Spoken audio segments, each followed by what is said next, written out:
of the United Nations in Jamaica Virtual Partnership Forum. It's a pleasure to have you here with us this morning as we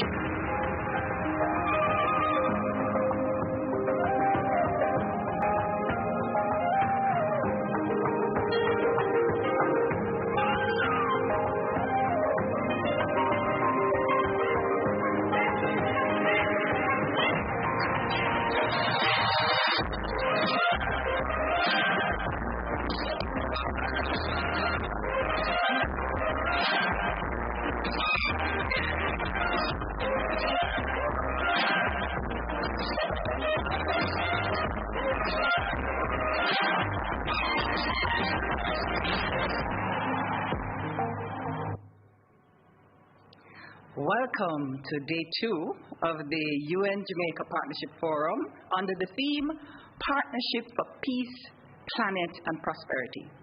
You know, the objective of this 3-day forum is to explore partnerships for opportunities for making sure that Jamaica can achieve the SDGs by 2030.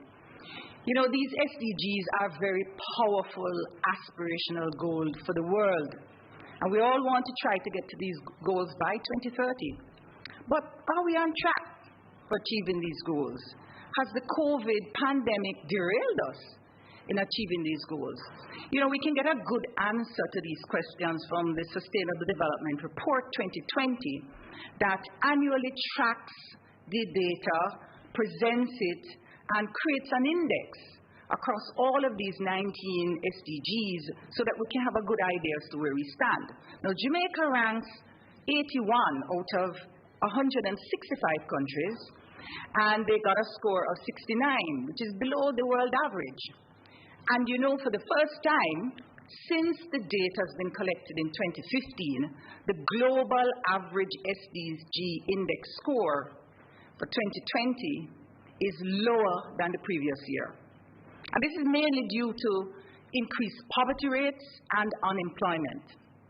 Now, the report provides some information about what's happening here in the Caribbean. And it says this: compared to other parts of the world, the report suggests that greater efforts are needed to reduce huge income inequality and wealth inequalities.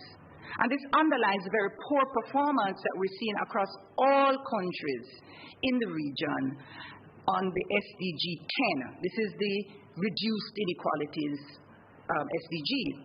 Now, we all know that the region faces the highest homicide rates.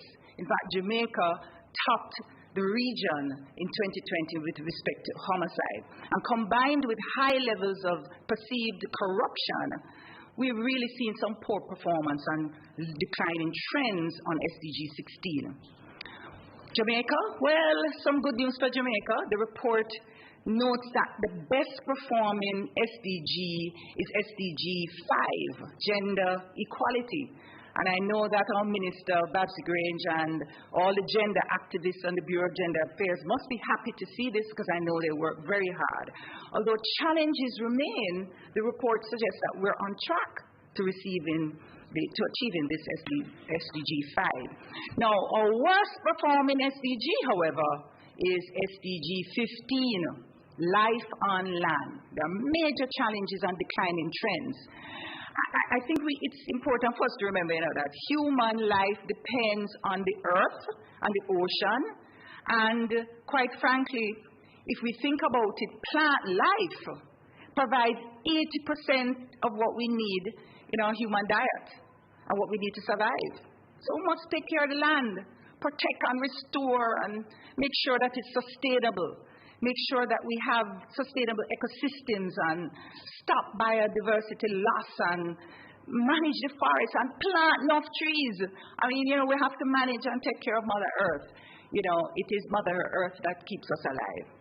And I want to really big up all the tree planters. I want to say especially to Trees That Feed Foundation and all the partnerships that are, evolving here in Jamaica for planting trees long before it was fashionable. Now, there are also the recent trends that I want to talk about. A little SDG 1, no poverty, SDG 4, quality education. That is so important. Imagine, we're seeing declining trends there, and we know what has happened with the pandemic. Also, major challenges with hunger. We mentioned reduced inequality, but also life below water. And peace, justice, strong institution, SDG 16. Now, it's important to note all of this because this is what we need partnerships for.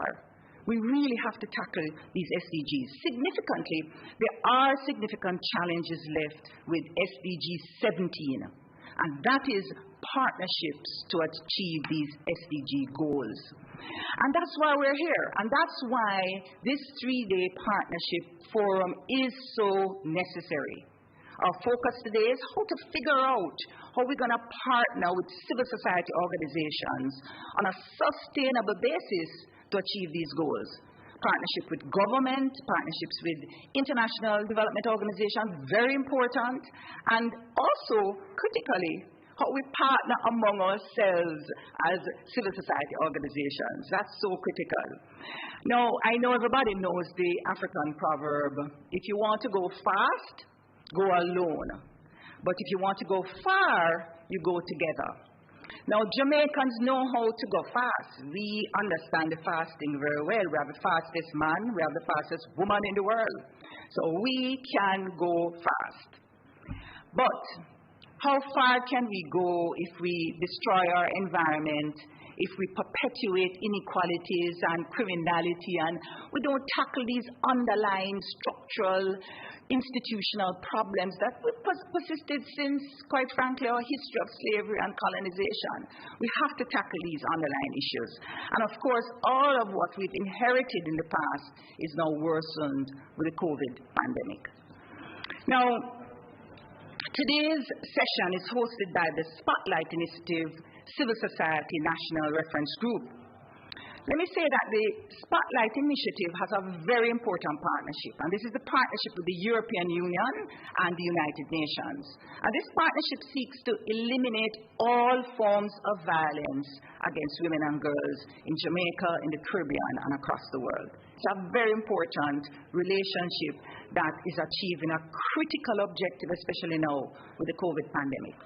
Now, the Civil Society National Reference Group represents civil society at the governance and the decision-making bodies of the Spotlight Initiative. And it advises the initiative, advocates and partners to realize the objectives, and holds the initiative accountable for its commitments.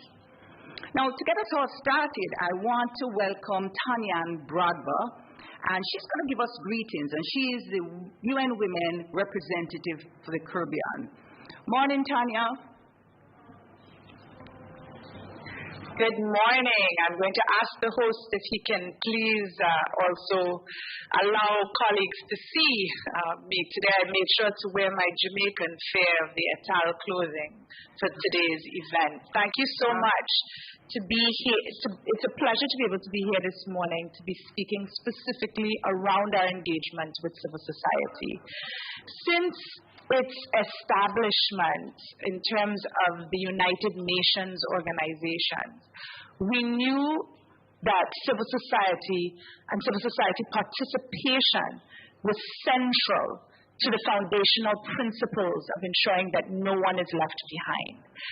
In fact, Agenda 2030 and the Sustainable Development Goals, whether we're talking about Goal 5 or Goal 15, are shaped and were shaped and developed through sustained and active engagement with civil society across the globe, through consultation and tremendous advocacy to ensure the global goals were aligned to and strengthened pre-existing civil society efforts. In fact, the creation of the United Nations Entity for Gender Equality and Women's Empowerment is as a result of the advocacy of civil society.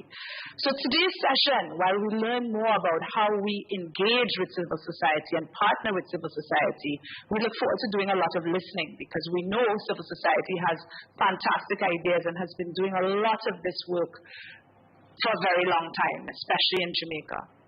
Civil society has continued to champion the voice of the most vulnerable, and maintaining public accountability, our accountability included at the United Nations, and supporting the building of the necessary coalitions for economic, social, and political progress for everyone. Really, civil society is not just a key stakeholder in our projects, but it is a key stakeholder in our monitoring and evaluation. And that is why that European Union and UN initiative, Spotlight initiative, that spotlights why we need to address issues of violence against women and girls through the rubric of family violence. We have a specific group, a civil society reference group, to be able to support this action. We don't always get it perfectly the right time, but we are always working and striving to ensure that we can do it better. We can make sure that we engage and listen to civil society and adapt where needed. And I think we're going through some of that adaptation right now. The point is that really without civil society as a key partner, achieving the SDGs will not be possible. It just won't. We must work to expand civic space and civic voice if we're going to be able to achieve these 17 Sustainable Development Goals, one of which is on partnership in and of itself, as well as building resilience within the region. We're all doing our best to figure out ways to build back, and it's not just to build back, it's to build back, as I said yesterday, equal, to build back better, to build forward from COVID-19. That will not be possible with civil society. So hopefully throughout the conversations as we listen and engage and learn, we'll be able to figure out a clear idea of how we continue to make space within the work that we do to ensure we are listening, adapting, and engaging with civil society. I hope that today's session, I have to come in and go out, but I'm going to do my best to make sure that I am clear about what has happened today and that we are integrating fully everything that has been discussed and the better practices and lessons learned coming from our conversation into how we all engage moving forward. Thank you and have a wonderful day. Thank you so much. And thanks for doing a fabulous job to represent women across the region. Tanya, really a blessing to have you. All right, now we want to pick up and recognize all the partners that making all of this possible. We have Jamaica, the Private Sector Organization of Jamaica, Sanders Foundation, Kingston Creative, Grace Kennedy Foundation, the Ministry of Culture, Gender, Entertainment and Sports, the Governor General's Program for Excellence at King's House, all right, AC Hotel Kingston, ATL Automotive, Spanish Court Hotel, the S Hotel Montego Bay, Jewel Paradise Cove and Player Group Hotels, the Embassy of Spain, Embassy of Federal Republic of Germany, the Canadian High Commission, the Nigerian High Commission, and the Jamaica Stock Exchange. Enough partners making all of this possible, and I really hope that you stay with us for this period because we have a very important conversation about how civil society will work together to achieve these goals, especially in the context of the challenges we now face with the COVID pandemic. Now, for opening remarks, I want to welcome a wonderful woman, Joyce Hewitt. She is really a pioneer in the space of protecting women and sheltering women. And Joyce is part of the Jamaica Civil Society National Reference Group, and she's the representative. And Joyce, we're really happy to have you here. Thank you. All right. Glad to be here as well. Good. Over to you.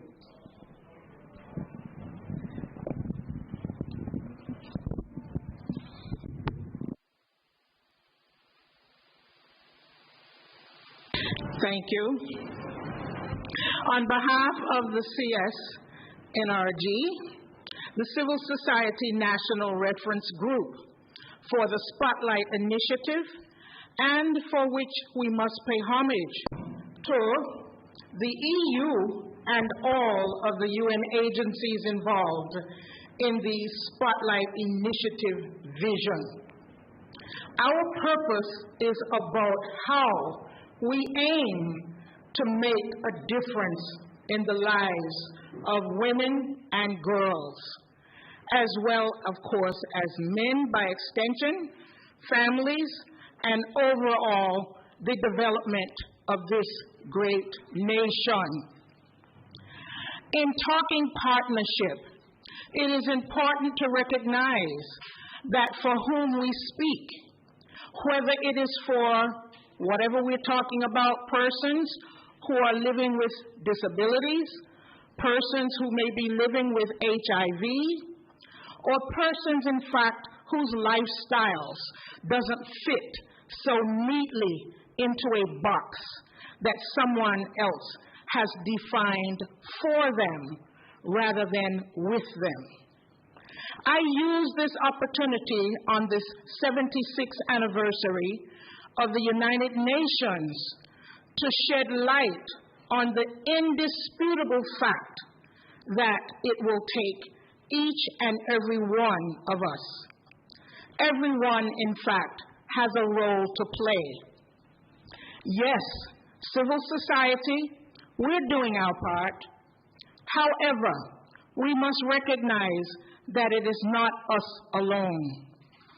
Above and beyond what we say sometimes the civil society representatives are above and beyond the call of duty, I said,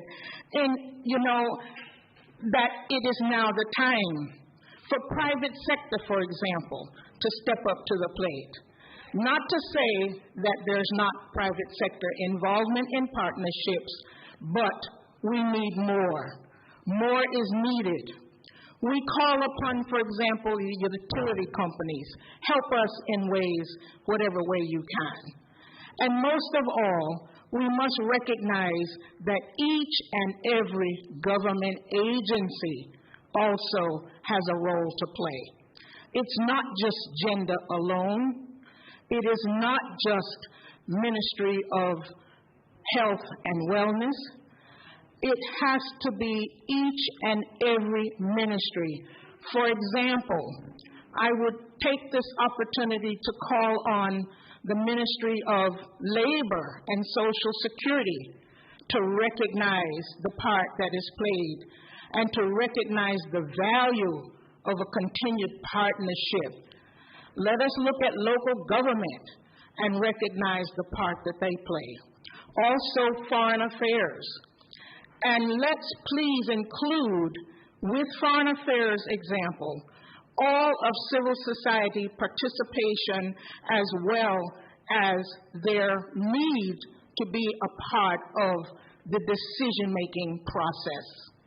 It is important for each and every one to recognize that it is every individual, it is every government agency, it is everyone within private industry. And when we recognize that that partnership is ongoing, we will then recognize, of course, that we will realize the SDGs and indeed Vision 2030. And until such time that we in fact do that, we will see that only it is a dream deferred.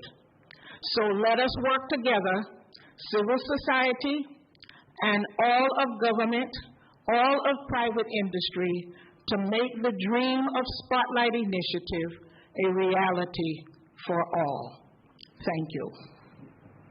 Thank you so much, Joyce. Wise words of wisdom there. Dreams deferred, and when you think about what's happening in COVID, it's going to give us a little difficulty, but we'll overcome. She made an important point about the need to partner and collaborate with private sector and government. Importantly, joined up government is very important. She pointed to the Ministry of Labor, local government, Ministry of Foreign Affairs, absolutely important if we want to tackle this problem at a global scale. Now, we're going to move now to a video presentation, and we're going to see 3 civil society organizations who've been involved in the Spotlight Initiative. Spotlight Initiative is a global multi-year partnership between the European Union and the United Nations. The Spotlight Initiative aims to eliminate all forms of violence against women and girls by 2030.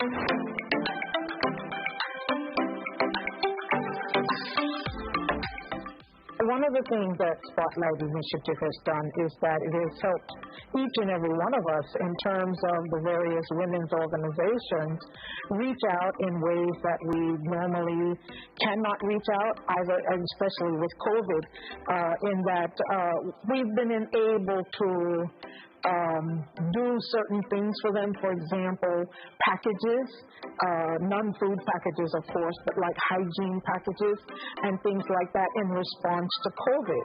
We were also able, I think, to create what we call a referral pathway, which is something that each and every agency may or may not know what the other one is doing. All too often, they say we're working in silos, and it's not so much that we're working in silos, but it's that everybody's so busy doing their own respective thing. So that helped us as well, and I think through the Spotlight Initiative, that's been a real plus for us. The resources that have been pumped into the CSOs through the Spotlight Initiative, that has really helped us to sort of bump up our efforts for the different niche areas in which we operate. So for us, it is a lot more media presence, it's a lot more activity, it's a lot more partnerships that are going on, because people are reaching out to say, hey, can we partner on this? Do you have such a document? How do we go about this?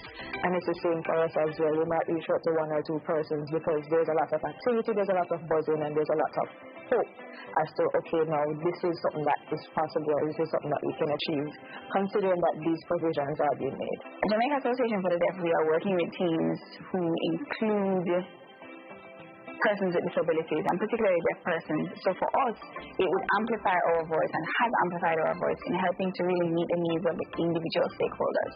And these are stakeholders who may not necessarily have their voice heard, because in the perspective of the public, a voice that is heard is expressed and you hear it. While in the case of the deaf community, it's all in sign language. The eyes are like the ears and the hands are like mouth. And so for us, it's amplified the voice by giving us that opportunity to help the deaf community be heard in the space when it comes to issues related to violence against women and girls.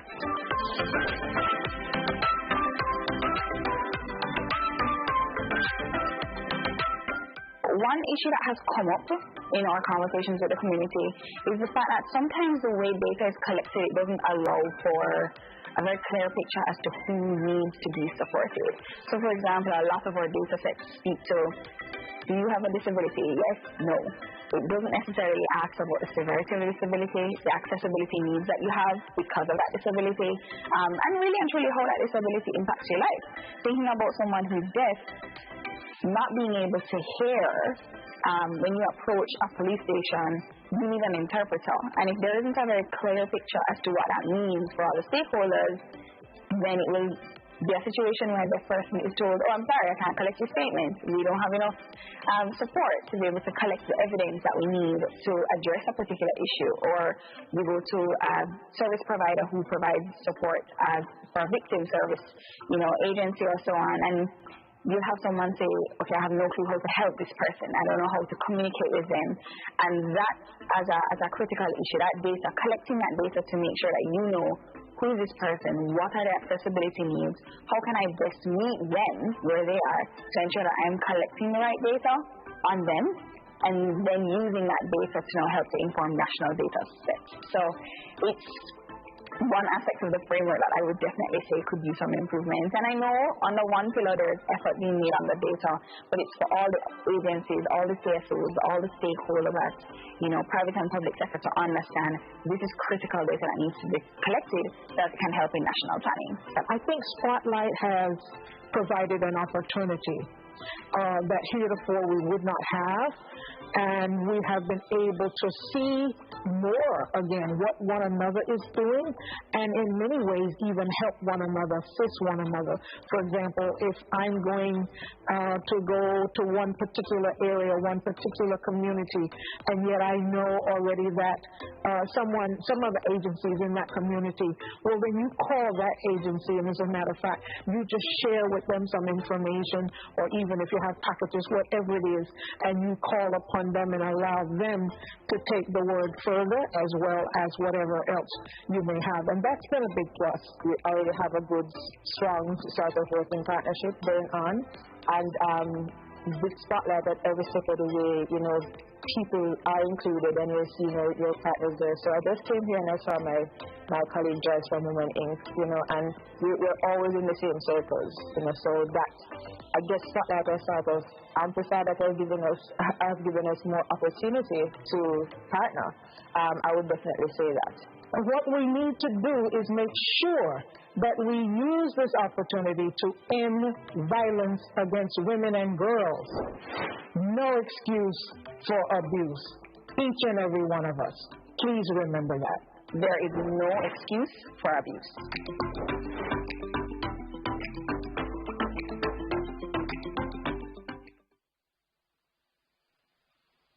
Words of wisdom there.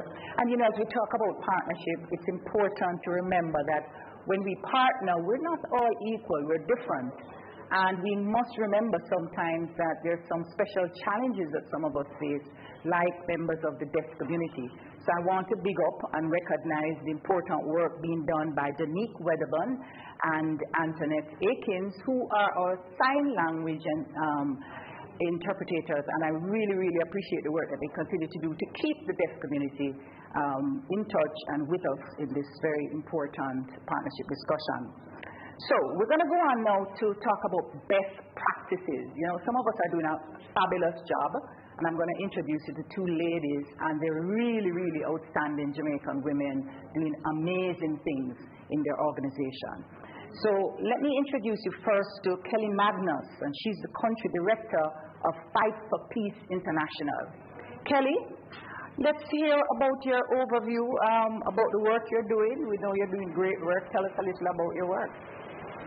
Good morning, everyone. I have a very short presentation that I'll just share, just because it'll make it easier to follow. But to say that, let me start by saying thank you to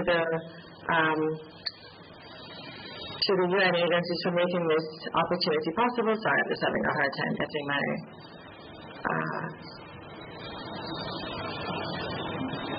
we see yes, making this opportunity possible. Fight for Peace is an NGO that works in Jamaica explicitly in a partnership model. That's our mandate for our work there, and so it frames how we approach all our projects, including the Spotlight Initiative. But we have four guiding principles that I think are interesting for this conversation. Our goal globally is to contribute to a reduction in youth violence, and we do that primarily through academies that we build in communities with high levels of violence, and also through maintaining an alliance of partners that work in youth violence prevention around the world. But about 6 years ago, we decided that we needed a more deliberate model for catalyzing partnerships, and so we started a program in Jamaica that was really an experiment to see if we could drive the same level of success that we get in our academies, but by working through a local network of partners that were already on the ground. And so what we do in Jamaica is to follow these four principles here. One is to work with a collective impact approach, so everything that we do is guided through partnerships. Two is to try to implement programs that reach youth at all risk levels.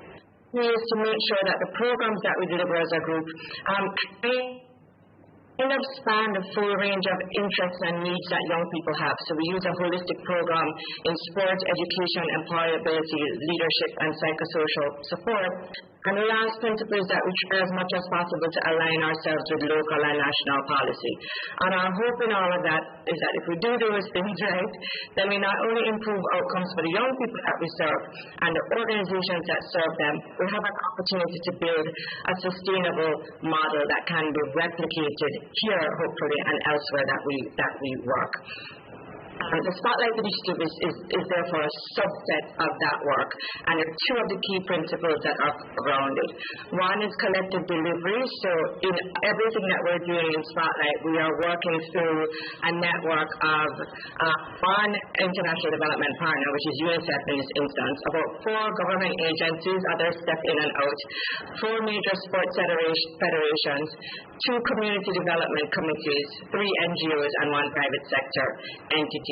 And what that full group is implementing is programming, again, drawn from our holistic model that focuses primarily on psychosocial support, sport for development, sandwiched by parenting and community engagement. And so what we needed our partners to do was to be willing to deliver programming in communities that are highly volatile, but also have increased challenges because of the COVID pandemic, and are able to recruit for us locally at the micro level in the community and also nationally for the elements of the program that are operating outside of just our small communities. And the second key requirement was that it had to be partners who would agree to work in a collective impact model. Not everyone is interested in working in a partnered approach. Our approach requires partners to be willing to adhere to commit to collective impact. And in addition, to really be willing to prioritize community voices and to be willing, if they are not already working in a way that prioritizes the voices of young people, to be willing to take that on and to adhere as much as possible to gender equity in our programming. And so I'll just go quickly through some of the big things that we've learned specifically from Spotlight, and then I can go into more detail if there are questions. This has been the most difficult year in our implementation. We've been here since 2016, but COVID plus the violence in our communities has made it really difficult. All the partners that we work with are tapped out. They are overextended in terms of demands on their organizations, demands on their individuals. It has been a challenging implementation here, but we remain convinced that partnerships are critical for having the diversity of offerings that we feel that we need to drive change and the relevance of offerings. We also feel that a partnership model is essential for making sure that we have a chance of this model being sustainable. And as I mentioned at the start, that's what we are trying to do. We're trying to learn as much as we can and embed that learning in the widest cross-section of partners, because we think that makes it more likely that the work will live on if it extends beyond just a single organization. The second key learning that we've had this year is that partnerships require greater flexibility and responsiveness. And there are 3 key areas that I want to flag: the timelines for projects, the budgets for projects, and the indicators for projects. Oftentimes, I think Rosalie said it well, we're not all equal in the partnership. A lot of the decision-making power rests with the external NGOs, the IDPs, the state agencies who are driving these projects. Timelines, our budgets, our indicators are not always immediate relevant to the communities in which we're implementing our programs. And if we don't craft programs that allow for that flexibility, allow for that responsiveness, we damage the credibility, gamesmanship that often sabotages.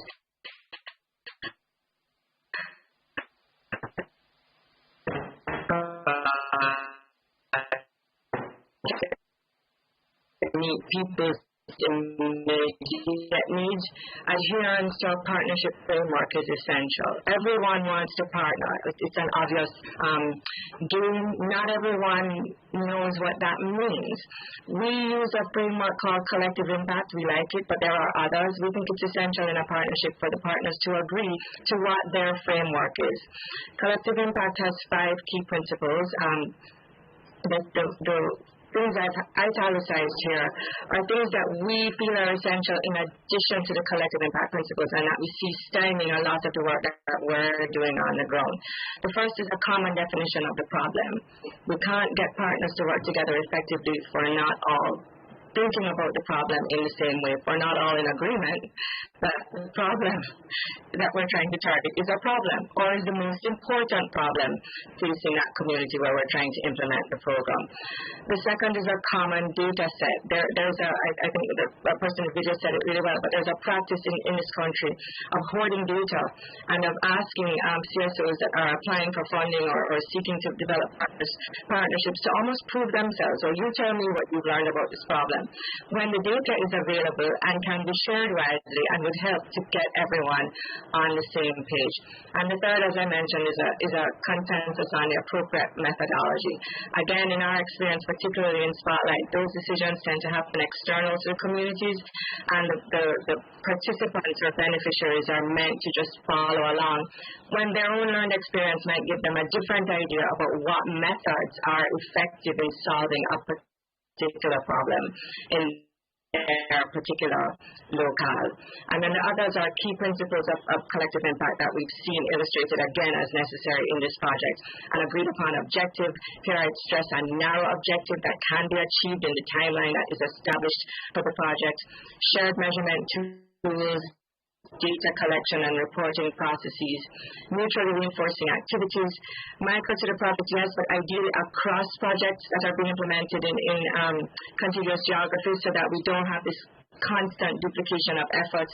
We see it a lot in gender-based violence initiatives. There are too many competing initiatives with similar goals that are not differentiated by cohort, by objective, by any meaningful differentiating factors that would allow the sum of activities to be greater than its parts. And then lastly, continuous differentiated communication. And by differentiated, I mean communication that understands the differences in the stakeholders that you're dealing with and has processes and channels that are appropriate to the literacy levels, to the preferences of all the stakeholders that you're trying to reach.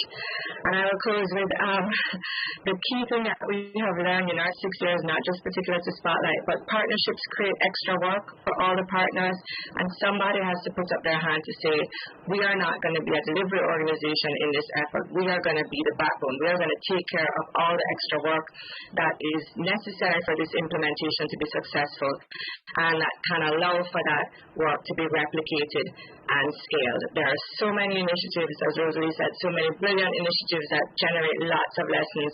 If no one is responsible for collating and collecting those and sharing those across the relevant stakeholders, we keep learning the same things over and over again and losing the opportunity to grow. So thank you very much for this time, and I'm happy to take any questions you have. Thank you so much, Kelly. I love that last point, that backbone organization. You know, you're absolutely right. It's so difficult to manage all of the partnerships. And you have an interesting range. You international development agencies, government agencies, CSOs. I mean, you really have brought them together, and I think you have an excellent framework. Agreed framework. I agree. Write it all down so that we're all agreed as to what we need to have. Flexibility, of course, is important, and it all expands diversity and really makes the outcomes better. So thank you so much for that. And we're going to move on now to Joy Crawford. You know, some of you may know Joy from when President Obama came to Jamaica and big her up. Right? But I'm going to tell you, beyond that, she is a wonderful human being doing fabulous work in Eid for Life. She's the executive director, and she's going to tell us about the work she's doing and how she manages some of these partnerships as she carries out her great activities. Joy, over to you. Thank you so much, Rosalie. Thank you, Kelly, for setting the pace. Just checking, is my video visible to everyone? Yes, we can see. Okay, great. So more again, colleagues and everyone who is listening, congratulations to the UN for hosting this process, and in particular today, as we look at civil society engagement. Just to follow on what Kelly has made, a number of excellent points. I was thinking, you know, how do we now help other CSOs to engage? And she spoke mainly of the engagement within the space of the international partners. I want to look at it in terms of what happens on the ground. There are government entities and community. And so thought about it's important before you can form meaningful partnerships in particular around the issues that we're dealing with, that we understand begin with the end in sight, as Stephen Covey says. So what are we trying to contribute to? E4IF as an organization, we recognize that we are contributing to 6 of the SDGs in particular, based on the type of clients that we serve and the way that we do our work. I want to make special emphasis around the issue of education, because even though we are working with young women of certain vulnerabilities, I want people to be able to understand the intersectionality of each person. Kelly mentioned it within communities. It's important to know the nuances. And so, first of all, you have to know where you want to get. So for us, in creating our partnerships, we look at these 6 components of the SDG, and from that we now start to create our framework.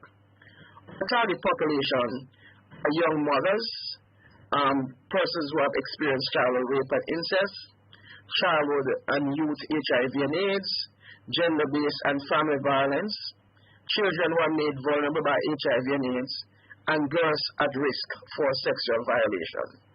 So the issues that we are addressing within our population, and this is something that we've been doing for a number of years, we look to see how do we link them to the SDGs, and what is it that will be required to form the kind of partnerships that we need. One thing that, again, I refer to Kelly, she mentions about focus. We all have to agree who is really the core of the partnership. In any relationship, you have several needs or components to be met. For us, though, when it comes to partnerships around the young people that we serve, we have to focus. We focus on the HIV component, and we focus on the sexual violence component. And that is what we use to say who our partners will be, and then how we will engage them. We have what we call the E-Lab. E for Eve, of course. It's the E's that we use. Engagement is very, very important to us. We are very passionate about meaningful engagement. Meaningful engagement first with survivors, understanding their needs, understanding what is it that they want to be done for them, what is it that they want to do for themselves. Engagement with the partners that we are going to engage with, to ensure that they understand that for us, the key component, the centerpiece of this web, is the survivor. We then explore the synergies, the mutual win-win, both for our partners, because everybody have an agenda, everybody have their own objectives, everybody have their own mandate. So we explore to see where do we agree? What are the opportunities? What are some of the ways that we can serve the partners and the partners can serve us? We make an effort to explain and to educate around the issue. One of the things that we have learned over the years is that a number of understanding at an intellectual level around gender-based violence, sexual violence, the experience of persons who have experienced rape and incest is very intellectual, very academic. And we have found a need to ensure that our partners are listening and they understand through the lens of the population that we serve. So explaining and educating our partners around the specific needs of the population is key to us. When we have this time, there are times when we can't go forward, and that's okay for us. We elaborate on what we do, we show it in the bigger picture to our partners, and we see where is it that they see themselves fitting in, and then we evaluate the partnerships along the line of the next slide that I'm going to show you. And of course, we believe that we need to expand our partnership. So the partners would have had 13 years ago, of course, by now would have been multiplied tons. Then we go back and we focus again. Focus is key to maintain that our needs in a partnership is being met. We set up our 3 columns. Every partnership, every relationship falls into these 3 columns. Who are the partners we will have for a main reason? Sometimes we are engaged with someone to meet a specific, let us say it was, for example, food packages during COVID. There are persons who only wanted to do that and nothing else, and that is fine. We have partners for seasons, for the life of a project, or a donor contribution, or a particular proposal, and then we have partners that are lifetime partners. We create a frame that we are seeing our partners through a big lens, and then we put them in categories. We have many partners within government, many partners over the years, and most of these partners for us have become lifetime partners because the conditions and the situations that we address are lifetime and life-changing issues. So most of our government partners are lifetime partners. The Planning Institute of Jamaica, for example, is a partner in which we would sit on committees, we give reports to, we participate in collaborative conversations with them as to how they plan for the population that we serve.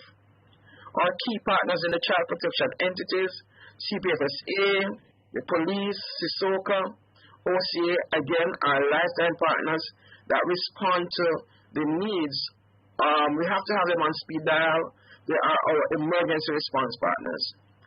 FAMPLAN, Heart NTA are partners at Women's Center who respond to us in a sometimes seasonal, but definitely they're the ones who support our work when it comes to reintegrating our young people into schools or ensuring that their family plannings. We're addressing issues of repeat pregnancies.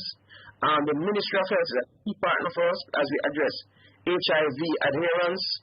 And so the government partners for us are some of our lifetime partners. We have recently started a partnership with the University of the West Indies, Gender, again, facilitating some of their students to come into our organization for internship as well as proposing, conversations and concepts as they roll out their own work. So lifetime partners are very important. And if you realize that there's a holistic group, Ministry of Labor, and support us as we look at the livelihood of our people. We consider our civil society partners as well as a part of that external bigger group. So Jamaicans for Justice, Jamaica Support that does treatment in HIV. But I want to mention particular the policing clubs and the community development committees. They are partners who support us to address community work that impacts the population that we serve. So again, we go back and we focus. All throughout our planning of partnership, we keep our focus on our population. It's extremely important that you do not get distracted because there are so many competing issues. What is the result of this? We were founded in 2008, which was 13 years ago. Every year we serve over 150 families as direct beneficiaries. We have 44 communities, change champions. They are across 7 parishes. And we have several ministries that we are active partners on. We also have MOUs with a number of child protection services. And we are very clear that for us, partnership should support the work that we do internally, which is our care and counseling support, our livelihood support, our personal development support, and of course our advocacy. So for us, partnership is extremely important. It has to be very deliberate, it has to be very coordinated, and it has to fit into a model that we can measure and we can replicate and we can share with other persons who want to forge lifetime partnerships. Thank you very much.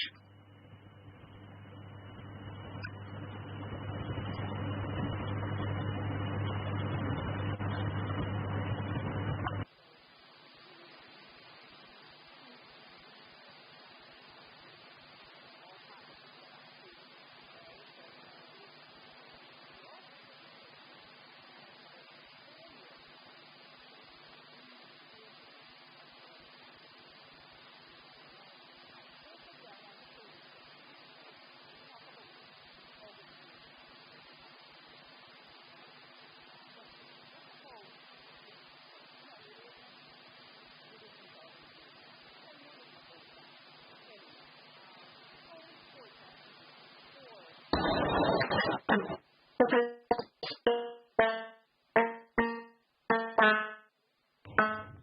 sorry, Rosalie, we're not hearing you.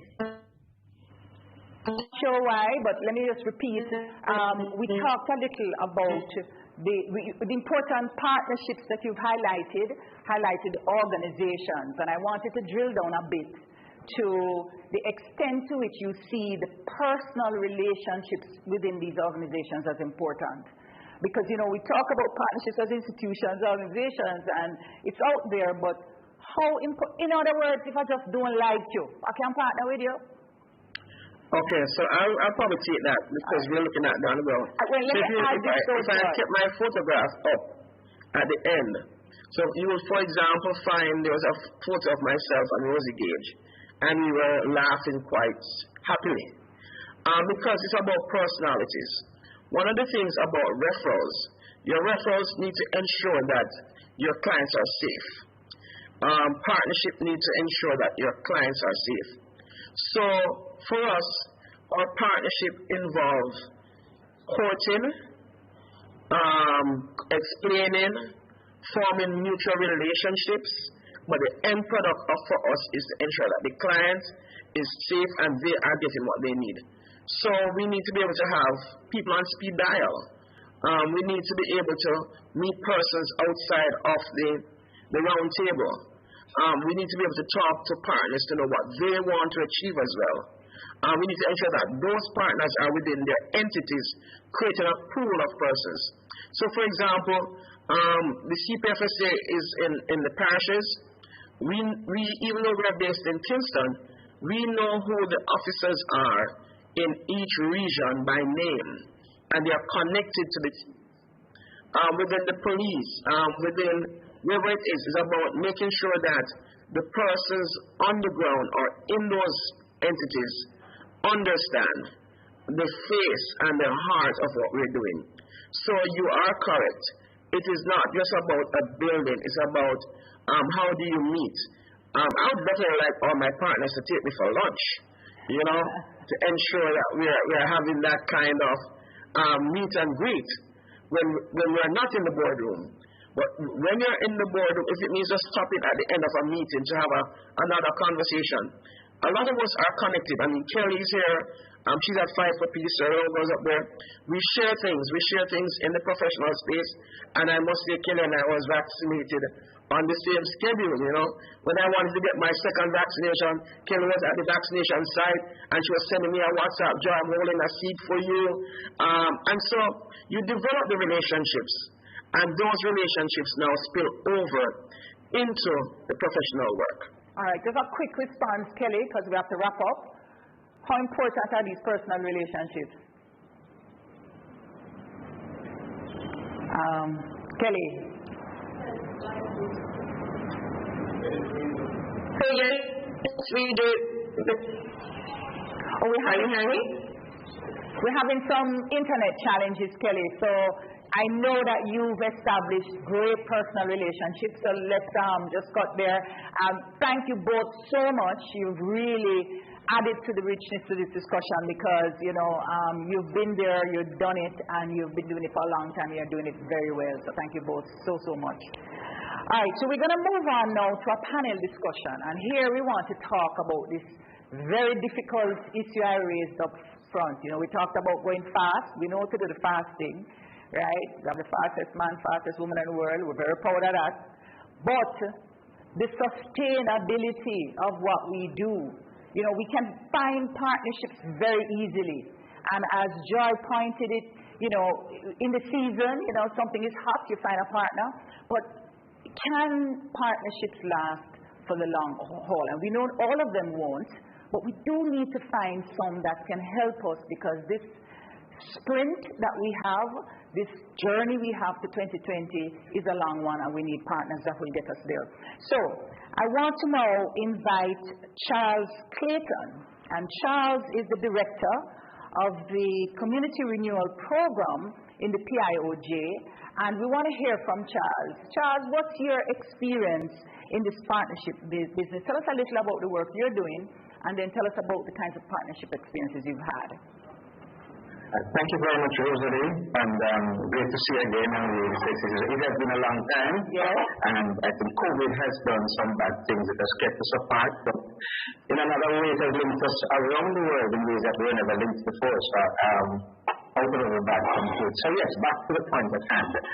For those who may not know, the community regional program is a mechanism. It is for enhancing and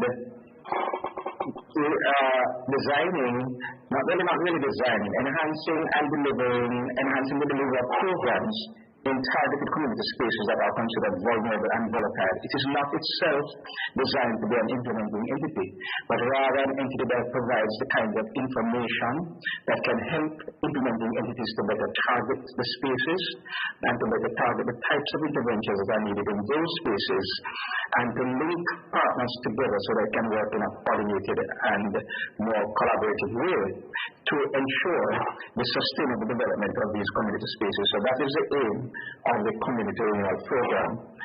We work in partnership with a wide range of organizations. As I said, we are not a delivery entity, so we get programs that are delivered already to target these spaces. We work with international development partners, with civil society organizations and other government entities to ensure that these spaces are properly ensure that the problems and issues and challenges in these spaces are properly addressed. We have collaborated with a wide range of entities in this very space. We have worked with Kelly. We have worked with Spotlight Initiative to provide information for them, and we have worked with several other civil society organizations as well. We have a number of tools that we use to enhance the work that we do. We have developed what we call a Community Renewal Index, which is a composite index that is able to measure change along 5 different variables, which range from crime and violence, justice, social cohesion,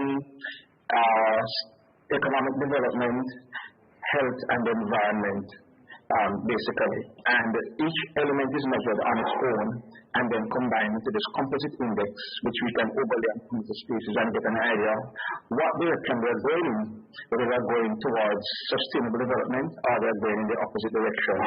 We have also developed what we call a community readiness index, which is designed to assist institutions to determine whether or not a community space is ready for the type of intervention that they are implementing. So if, for example, an entity is doing a housing project and they want to know affordability, they want to know willingness to pay, they want to know attitudes that might support the implementation of the housing, then the community readiness assessment tool will be the tool that we'll use in that regard.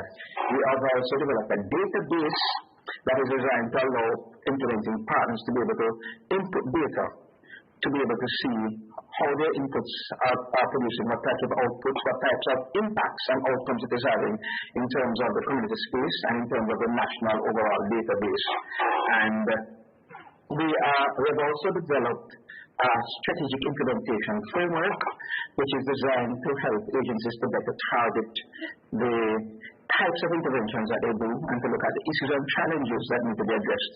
And as an ongoing process, whenever we go into a community with agencies, we try to work with the community and the agencies to develop what we call a community participatory action plan, which is a schematic framework that allows entities to be able to identify the kinds of priorities they need to focus on and the types of issues that they need to address. So I don't want to take up too much time, but that in a nutshell is the way we work and our purpose here.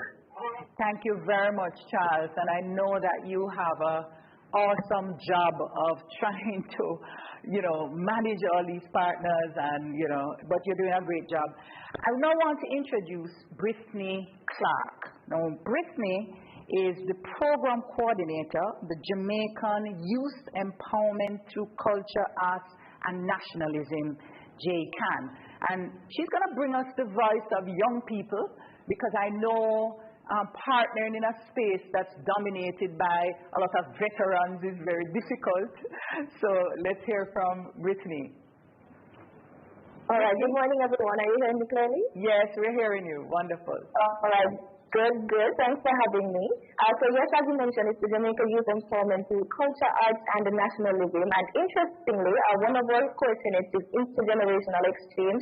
So we don't mind the veterans being in the business, because we learn from them, and we develop a level of respect and mutualism between the different, across the different generations, just so that we're all on the same page, because we all want to achieve Vision 2030 in various different ways. So JCAN was established in 2013, and as I mentioned, one of our tenets is intergenerational exchange, but we also focus on active citizenship and social action.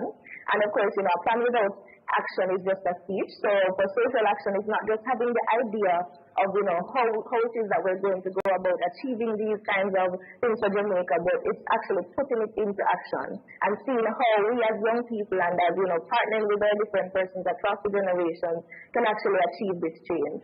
So JCAN right now has two core programs. We have a first story, which is women-centric, and it's focused on uplifting women who have survived the gender-based violence, as well as outreach, which focuses on children's homes and rehabilitation centers to provide support through the arts, so music, visual, and performing arts.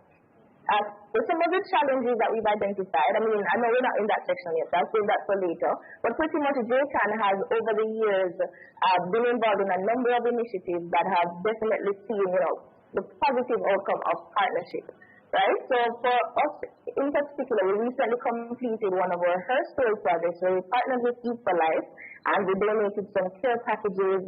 These care packages, had a lot of donations from other persons, so individuals as well as other organizations, and of course, we provided our support in that way. JCAN again is aligned with the long-term strategic development plan, Vision 2030, and we are focused particularly on, providing world-class education and training, of course, promoting Jamaica's culture, and just a wide array of things. And of course, as you mentioned, it's youth-driven, so we as a youth are powering it through, but, we don't dismiss the support and the teachings of the veterans in the industry. Okay, wonderful. Thank you so much. And here we have another kind of partnership, intergenerational partnership, very, very important. Yes. So let's go on now to talk about another kind of partnerships with the spirit, should we say? We have Reverend Jason Downer, a very special man in a very special space, because he's trying to tackle the matter of men and boys, gender issues, and sometimes we tend to leave them out of the conversation in the gender debate. He's making sure that men and boys are center to this conversation about gender. He's president of Men of God Against Violence and Abuse, Magava, and I want to welcome Jason Downer. Hi, folks. Hi. Now, tell us about your organization and your partnerships and what you're trying to do. Okay, Magava, Men of God Against Violence and Abuse, exists primarily to advocate against violence and abuse in any form and against anyone. Secondly, to mobilize men to play the rightful role in society, especially where fatherhood and mentorship is concerned, because there's a direct correlation between those two and crime and violence. And statistics point to the fact that fatherlessness is the number one predictor of crime and violence, and we need to understand that fatherlessness does not necessarily mean the absence of father from the home, but the absence of the quality relationship needed. So we have done a partner primarily with the Bureau of Gender Affairs. They have been the one for the past 2.5 years through their Hope Initiative has been supporting us, particularly with a radio program called Raising Boys and the Journey to Manhood. In the past, we have had partnership with AIDS Healthcare Foundation with a mini-series on TVJ called Amazing Dads. There are several other initiatives that we have now pretty much have no partner with outside of individuals in their capacities, such as the school fathers and other things. Presently, of course, not Magava per se, with the parenting body and also in my individual capacity. We are executing a project under the UNDP called Bands and Conversations. We had that already, and Cars and Conversation. We were targeting men in a space where men have conversation about toxic/unhealthy masculinity, and also how that leads to violence against women. So yeah, that's what we're doing right now. Wonderful. I love that Cars and Conversation, finding men in spaces where they are, and tackling this issue. Love the term toxic masculinity. And big part of some of the challenges that we face and we see in gender-based violence. So thank you for the awesome work you're doing. You're doing a great job. Now, I want to also introduce to you Vanna Lawrence. And Vanna Lawrence is the program manager of the delegation of the European Union in Jamaica. The EU is a big donor to Jamaica, and a lot of civil society organizations survive because they get funding from the EU. So welcome, Vanna. Thank you very much. And good morning to everyone. It's my pleasure to be here this morning to speak about partnership. I want to begin by helping you to understand who is the EU.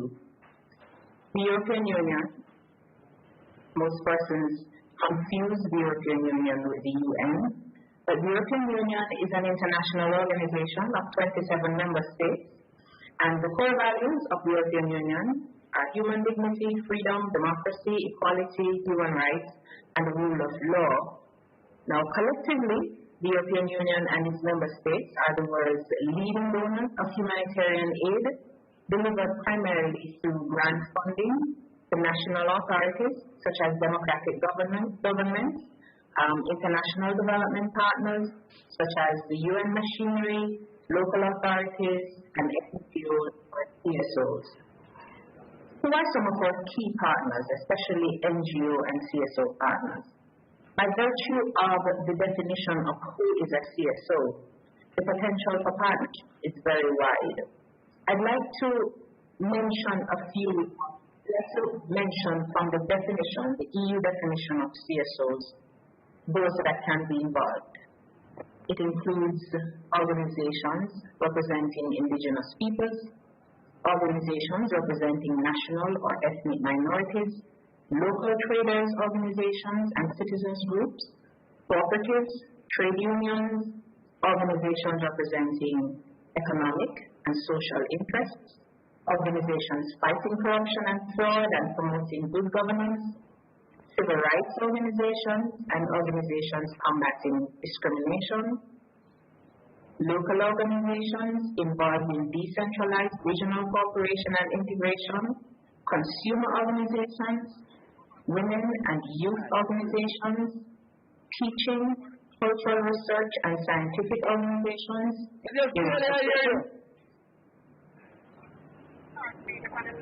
universities, churches, and religious organizations and communities, the media, and independent foundations.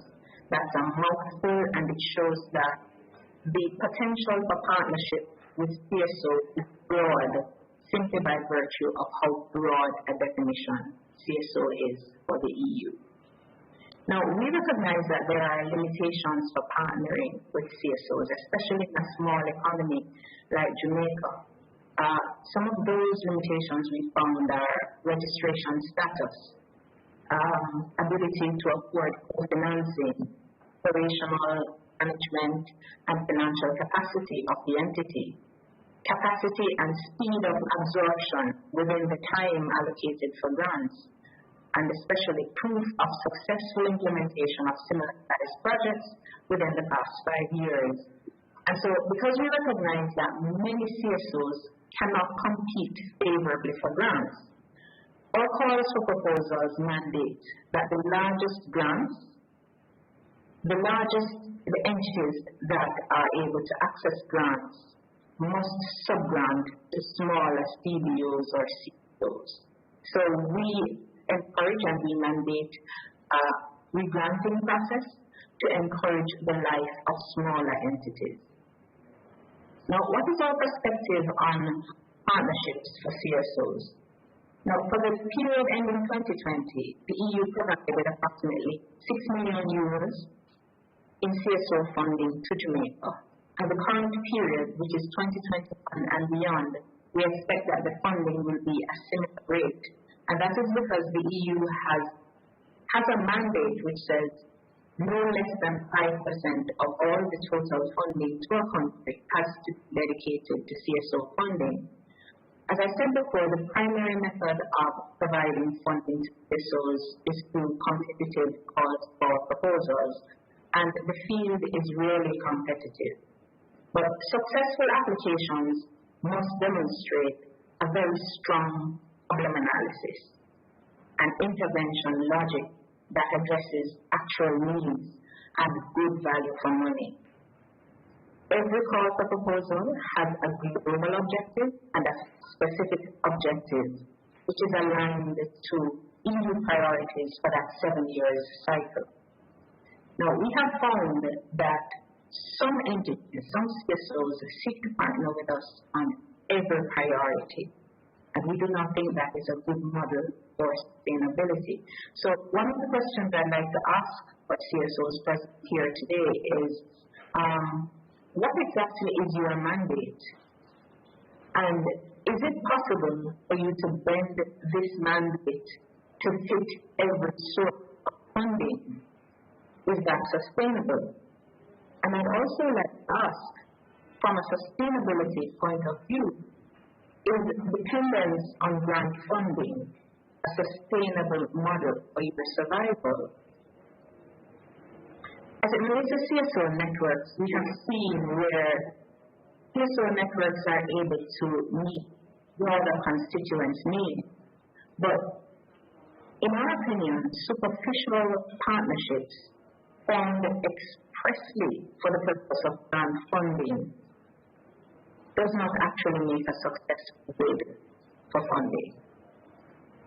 Post-COVID-19 recovery, we expect that through the strength of advocacy and service delivery, EU will continue to partner with the CSO and NGO body in Jamaica to ensure, of course, an equitable recovery from COVID-19 for all.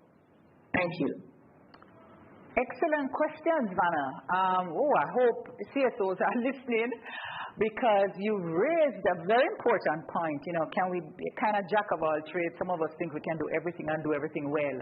But you're absolutely right, and it's consistent with what Joy said when she said focus, focus, focus. So, if you really want to be excellent in your field and really deliver the outcomes, then you need that focus. You can't be everything, and therefore the EU is not going to look very favorably at it. You've just heard that. And so take note. And I want to thank the EU for $6 million dedicated to CSOs. That's important, because there's been a long historical struggle of making sure that all the funding don't go to the government, but goes to CSOs across the world. And I think we've achieved that, and I commend the EU for maintaining that commitment to supporting financially CSOs. And the sub-grants is a very important new development, because it does help us to reach to smaller NGOs, community-based organizations that are actually doing amazing jobs on the ground, but don't have the capacity to track data and to report on time and to do all these things that's required, but nonetheless are doing excellent work and meeting needs. So I want to go back to Charles and pose this question, because we want to talk about sustainability. And, there are many kinds of relationships you've had, and I know that you're in some of these very tough communities, crime-prone communities, and you are trying to forge partnerships in those communities. Tell me, what's your worst partnership experience and what's your best partnership experience, and give me some lessons for sustainability. Charles? Worst and best. I probably it's easier to address the kinds of issues that might arise than to say what was the worst or which was the best. Without naming the organization. Repeat that, please. I'm saying without necessarily naming the organization, if you know that's it, but just the worst experience, best experience, and what you learned from that for sustainability. The worst experience, I think, would relate to an organization that would have started in a partnership and then stopped midway because of leadership direction. And I think what comes out of that is that we have to ensure that when we enter into a partnership, there's agreement on all the issues and challenges and the way it's going to work at all levels of the organization. It can't be just from the bottom or from the top, but you must have coherence in the framework and you must have agreement along all lines of the chain that you're going to work with as to how this is going to work. Otherwise, you could encounter the difficulty of change in the middle of implementation. Really, the best one is, I guess, with an organization which just communicated at every step of the way. We were engaged, even if we were not directly involved in what they were doing, and it was not necessary for us to be there. They engaged us at every step of the way that they were going to ensure coherence, to ensure continuing adherence to the framework that was established and so on. And that partnership worked very well.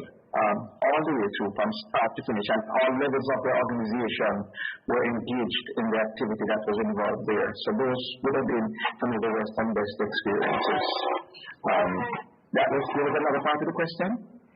Yeah, well, we want to talk about sustainability and... Okay, so in terms of sustainability then, in terms of sustainability, I think Kelly mentioned a number of the factors that are critical, and I would just reiterate some of them and then add a couple to it. One thing that she mentioned was having common goals and objectives. We look for commonality in the framework. We don't impose upon other entities what is not in their interest to do. Each entity has a client base, and that client base and also that sponsor has a set of objectives and that they have to meet. And so you have to ensure that when you're engaging, you find where the common ground is, and then on that basis, then you establish an agreement to work within that common framework.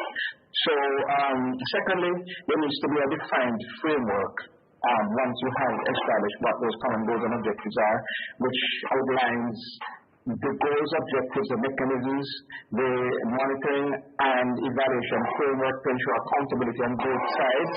If there's no accountability framework, then it's unlikely to be sustainable, because then you don't know where you're going or whether you've gotten there or not.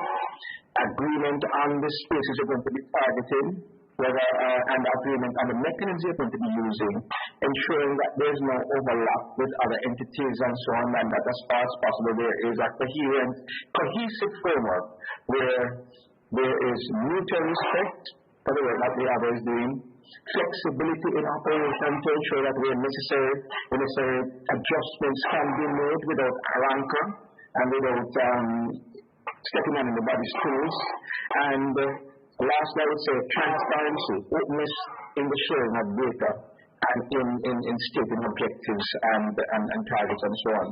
A lot of entities tend to hold back on data sharing because they want to protect their turf, and they feel that there is a threat to their funding and threat to their activities if they share too much information. But in a partnership, you have to be as transparent as you possibly can and as open. One of the things that we try to do is that whatever data we have, we share it freely with our partners. If we're not sharing this because the data is not yet verified or verifiable. But once we have verified data, we share it very freely with our partners. And I think that is the last critical component that I'd like to mention, that is transparency and openness in everything that you do as far as possible. Quite so. Now, you raised that excellent point about respect. We've not heard that yet. I think it's so important because, we have a history of disrespect in this country. We see it a lot. And especially when you're partnering with someone you're getting funds from, and I come back to those personal relationships, they matter. And when you have a disrespectful relationship, we're not going to achieve those goals. we're going to have real challenges. So I'm glad you raised that. And I want to hear now from Brittany Clark. Now, Brittany, your organization is really going in a very important area, I think, which is this intergenerational partnership. Because, older folks do have a lot of historical information and experiences. Some of it may not be relevant to the changes in the modern world. Nonetheless, we can learn a lot. What would you say to civil society organizations trying to create these partners? What perspectives would you bring as to how important it is to find partners who have the richness and the depth of experience that could help in their work?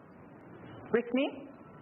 All right, thank you so much for that. Well, I have to say that, for one, it's definitely important that we establish which group of persons in this, advanced, older generation or more advanced generation, experienced generation, who are actually willing to pass on that knowledge to persons who are coming up, and then establish some form of mentorship program or initiative within these spaces so that young people are now, able to access the resources and access the persons who, have been there, have done that, and then now be able to transition through the different channels to get that experience. So what we understand, or what I've observed, is that because that's the only way we're going to make those steps, is if we keep on working, and we have to keep on working. The Shiro's Summer School for Gender Equality, Development, and Advocacy is aimed at young people between the ages of 18 and 30 from the English and Dutch-speaking Caribbean small island developing state.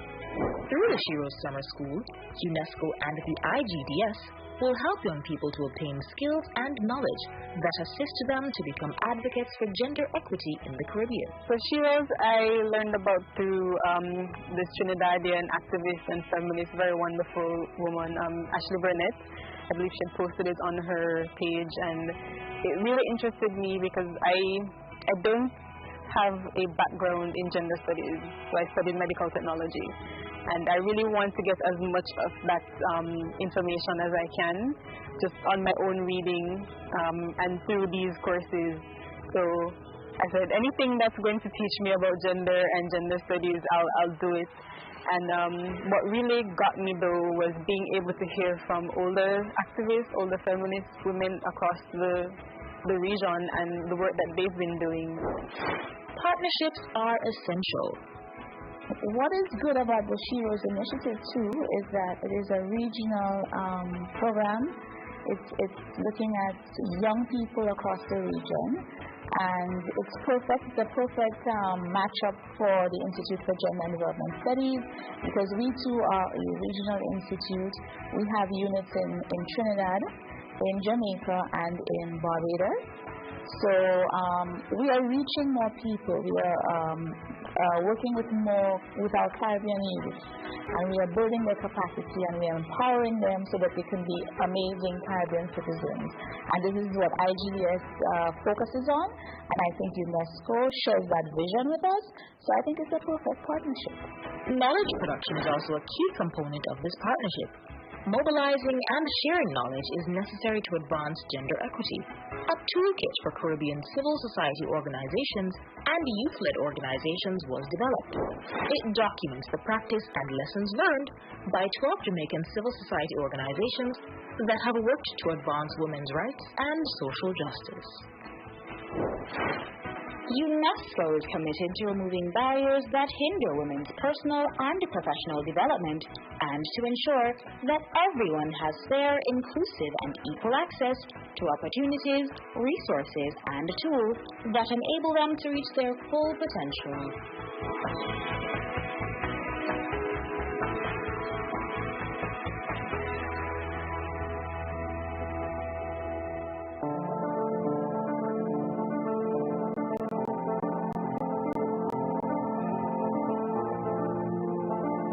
Project has three components. Component 1 deals with institutional strengthening and capacity building in renewable energy efficiency. Component 2 deals with supporting the legal and regulatory framework that will facilitate an uptake of renewable energy intervention. Component 3 deals with the investments in renewable energy and energy efficiency and the targeted health facilities. project installed grid-tied solar PV system at 3 of the health facilities: Nathan, National Trust, and Sir John Golden Health Facility. We also installed over 5,000 LED lighting solutions at all 6 targeted health facilities. The impact we expect to gain is the reduction in our electricity bill. That is one of the cost drivers for us. We have been tracking since the installation was completed, and since we were told, so we have started to track and we'll continue to monitor because we expect saving in that area. We have seen significant gain in terms of 850 megawatts saving per year at an estimated cost of about $40 million. Over the next 3 years, it allows for the contractor to carry out maintenance, and this will be done alongside our internal persons that will allow for capacity building for them to continue this work. We'll be able to monitor our consumption, and this will be done technologically, which people, operators will be able to monitor it on their cell phones. So to a large extent, it's a very impacting project, and we hope to be able to expand these to other facilities for us to see a change in terms of our energy consumption in health facilities.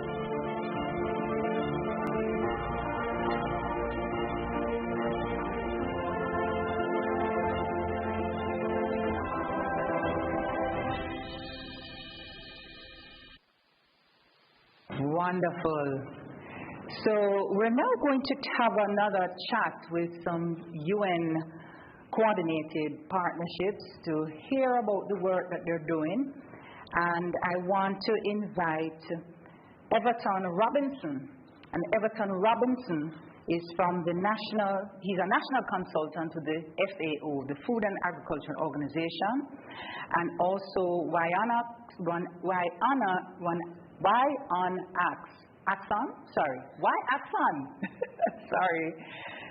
Axon Smith, you're the president of the Mount Airy Farmers Group in Clarendon. So we're going to hear from both of you. And let me ask Everton to just start. Just give us a little about your organization, what you're doing, where you're located, and so on. Everton, are you there? My apologies, I was muted. Can you hear me? Yes, we can hear you now. Great, thank you for having me. My name is Everton Robinson. I represent the Food and Agriculture Organization of the United Nations. We have been doing a significant work in the field through varying partnerships, but the one I wish to expound on today is the strengthening of human resilience in Northern Clarendon and West Kingston, known as the Human Security Joint Program. And that program essentially is a partnership between a number of UN agencies and government agencies. Among the UN agencies involved in that partnership, we have the Food and Agriculture Organization, UNDP, UNEP, WHO, UNESCO, UN Women. And this initiative caused us to have partnered with the Rural Agricultural Authority in providing climate-smart innovation systems to the farmers of the Mount Airy district in Clarendon. Now, Mount Airy is located in Moko, Clarendon. Those of you who know Moko, it's on the community is on the Moko Mountains. And so Mr. Yusan Smith, who is here today, is actually the president of that group.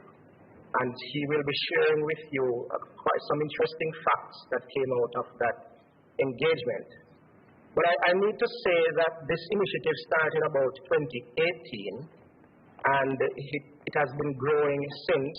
A number of deliverables were met, and because of the nature of this program, we were able to have caused the building or the strengthening of resilience of the farmers in Moko Clarendon. Little did we know that COVID was coming, but it certainly prepared them well for the pandemic. Thank you. Okay, so Waxon, I'm sorry to mess up your name. It's a very unusual but very interesting name. You're president of the Mount Airy Farmers Group. So tell us about the work on this great arrangement you have with FAO. Okay, good morning. Glad to have me this morning. Welcome the UNDP Human Security Joint Program, FAO, and RADA, which have seen us for the past 3 years to grow to be successful farmers. In the initial stage of in this program, in common in the country, you just normally do things. But this program assists us in many different ways. And most important is to impact our livelihood, our steady income. And that's where it goes, because in Jamaica you find farmers sometimes that are beaten. We don't have a steady income, but this rain harvesting water drip irrigation system affords us, put us in a stable earning capacity where we can earn steadily. Unfortunately, over the years, we made many challenges, but this come as a blessing in disguise for the farmers in Mount Airy. And so doing, we face a little bit challenges. We never knew the depths and the much about the drip irrigation, but we struggle over the years between drought. One of the things which this allows us and gives us the advantage is presently, even now, we are in a crisis where we find tomato which is specialized in the community, and we find farmers start to make a better income. Over the years, we find we have a longer period of reaping our crops. Things like pepper, hot pepper, Scotch bonnet, we do that as major crop. It lasts for a year, but within this project, we realize that we reap pepper over 2 years, consistently weekly. Maybe not on the same amount reaping, but steadily you can provide a better income for your family. And in so doing, what this program allows us to do is to unify us as a community into a group which bring development more in the community. We're realizing that within the many challenges, we have a group started out with 20 beneficiaries from the FAO. We are now going at reaping success of additional 10 beneficiaries from Food for the Poor. We grow to a farmer membership as over 43, and so we are still excelling. In so doing, we have get assistance in 1 year, which is juggling from the MP, which is to enable us with some black gem, so we can more better effective come in 21 now as a farmer, because we can be able to chuck water on our farm.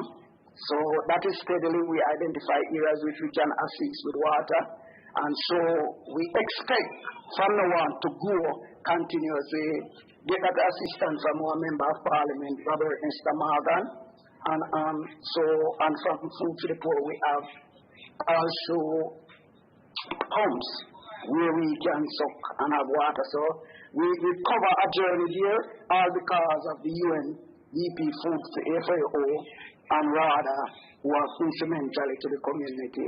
During the pandemic, we know it's a challenge, but we keep our annual meeting every Monday.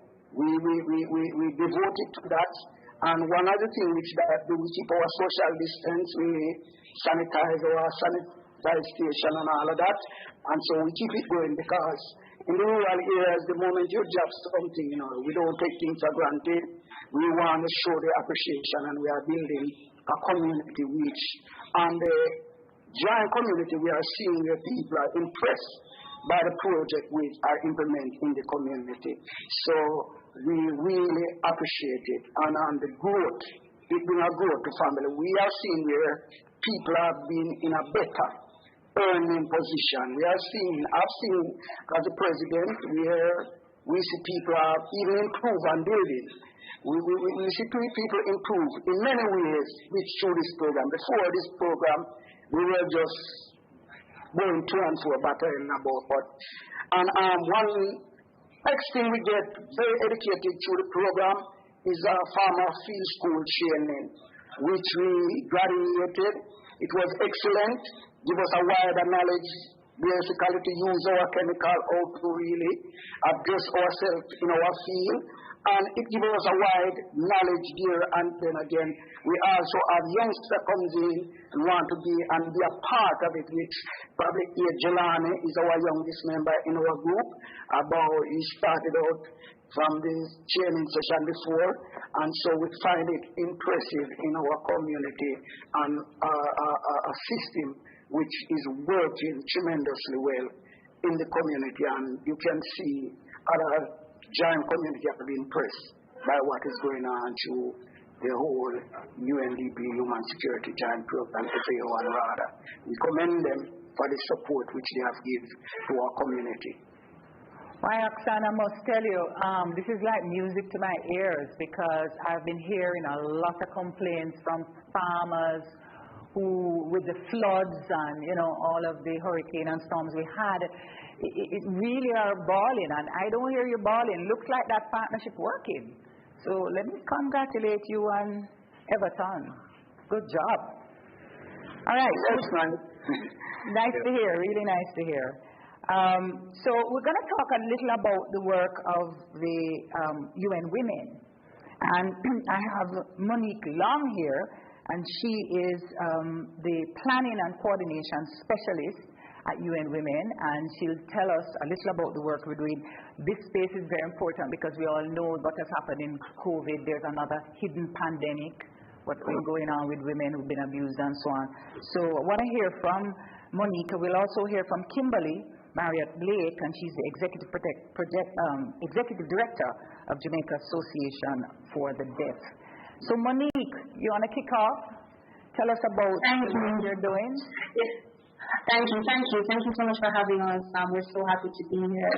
As you mentioned, I'm a planning and coordination specialist with UN Women, but when people hear UN Women, they don't always understand what the organization, what the entity seeks to do. UN Women is actually the United Nations entity for gender equality and the empowerment of women. And when we talk about gender equality, it means that we're working with women and girls, but we're also working with men and boys. We're including all vulnerable populations and all marginalized populations in our work to ensure that no one is left behind. And that is a significant undercurrent in our work, ensuring that no one is left behind as we implement policies, as we work on programs, as we work on our different pillars of work. Much of what we do seeks to ensure that it is inclusive and it is responsive all towards the goal of gender equality and the empowerment of women. Again, while our work touches on quite a few of the SDGs, the bulk of our work tends to be on the SDG 5, which actually speaks to gender equality. But we also have to recognize how much work we do on the SDG 8 that talks about decent work and economic empowerment, and SDG 10 that addresses inequalities. As we continue to talk a bit about our work, we're actually in the current stage of finalizing our next strategic plan. And as we're finalizing, we're recognizing more and more that our work leads us into 4 main areas. So we continue to do work on governance and participation in public life for women and girls. We continue to do work around economic empowerment and resilience. A lot of our work is around ending violence against women and girls, which we all know is a significant issue that not only arises here in the Caribbean, but in Jamaica as well and in the wider world at large.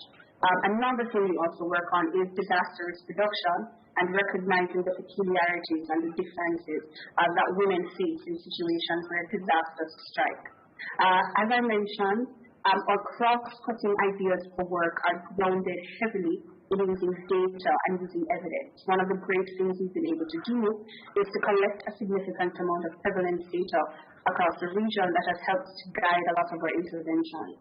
We also ensure that our leave no one behind principle flags us and ensure that we reach the most marginalized women and girls, and that all of our work is conscious of climate resilience and conscious of the importance of changing a lot of social norms and going to the root cause of a lot of the issues that we're facing. Instead of trying to put a band-aid on the effect, a big part of what we continue to try to do is figuring out what the root causes are, and how to address the root causes.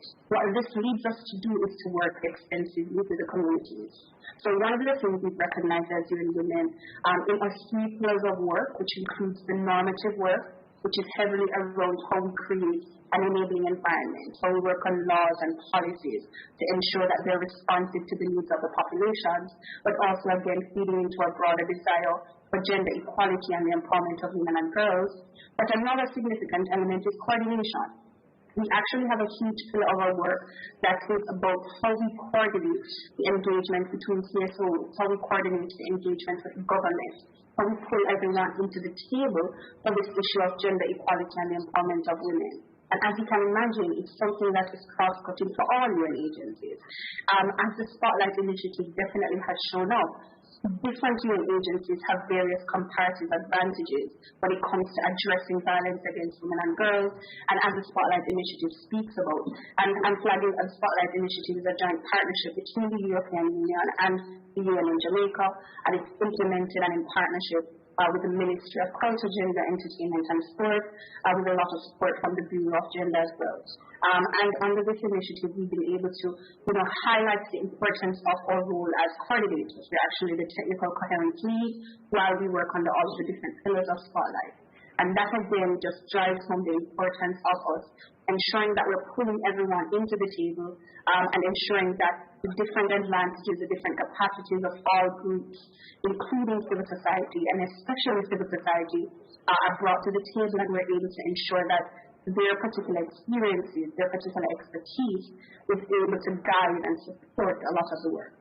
As we continue to talk about some of the programmatic work we've done and how we've been able to impact communities, I'm flagging as well the Engender program, and that project speaks a lot about enabling gender-responsive disaster recovery and climate and environment resilience.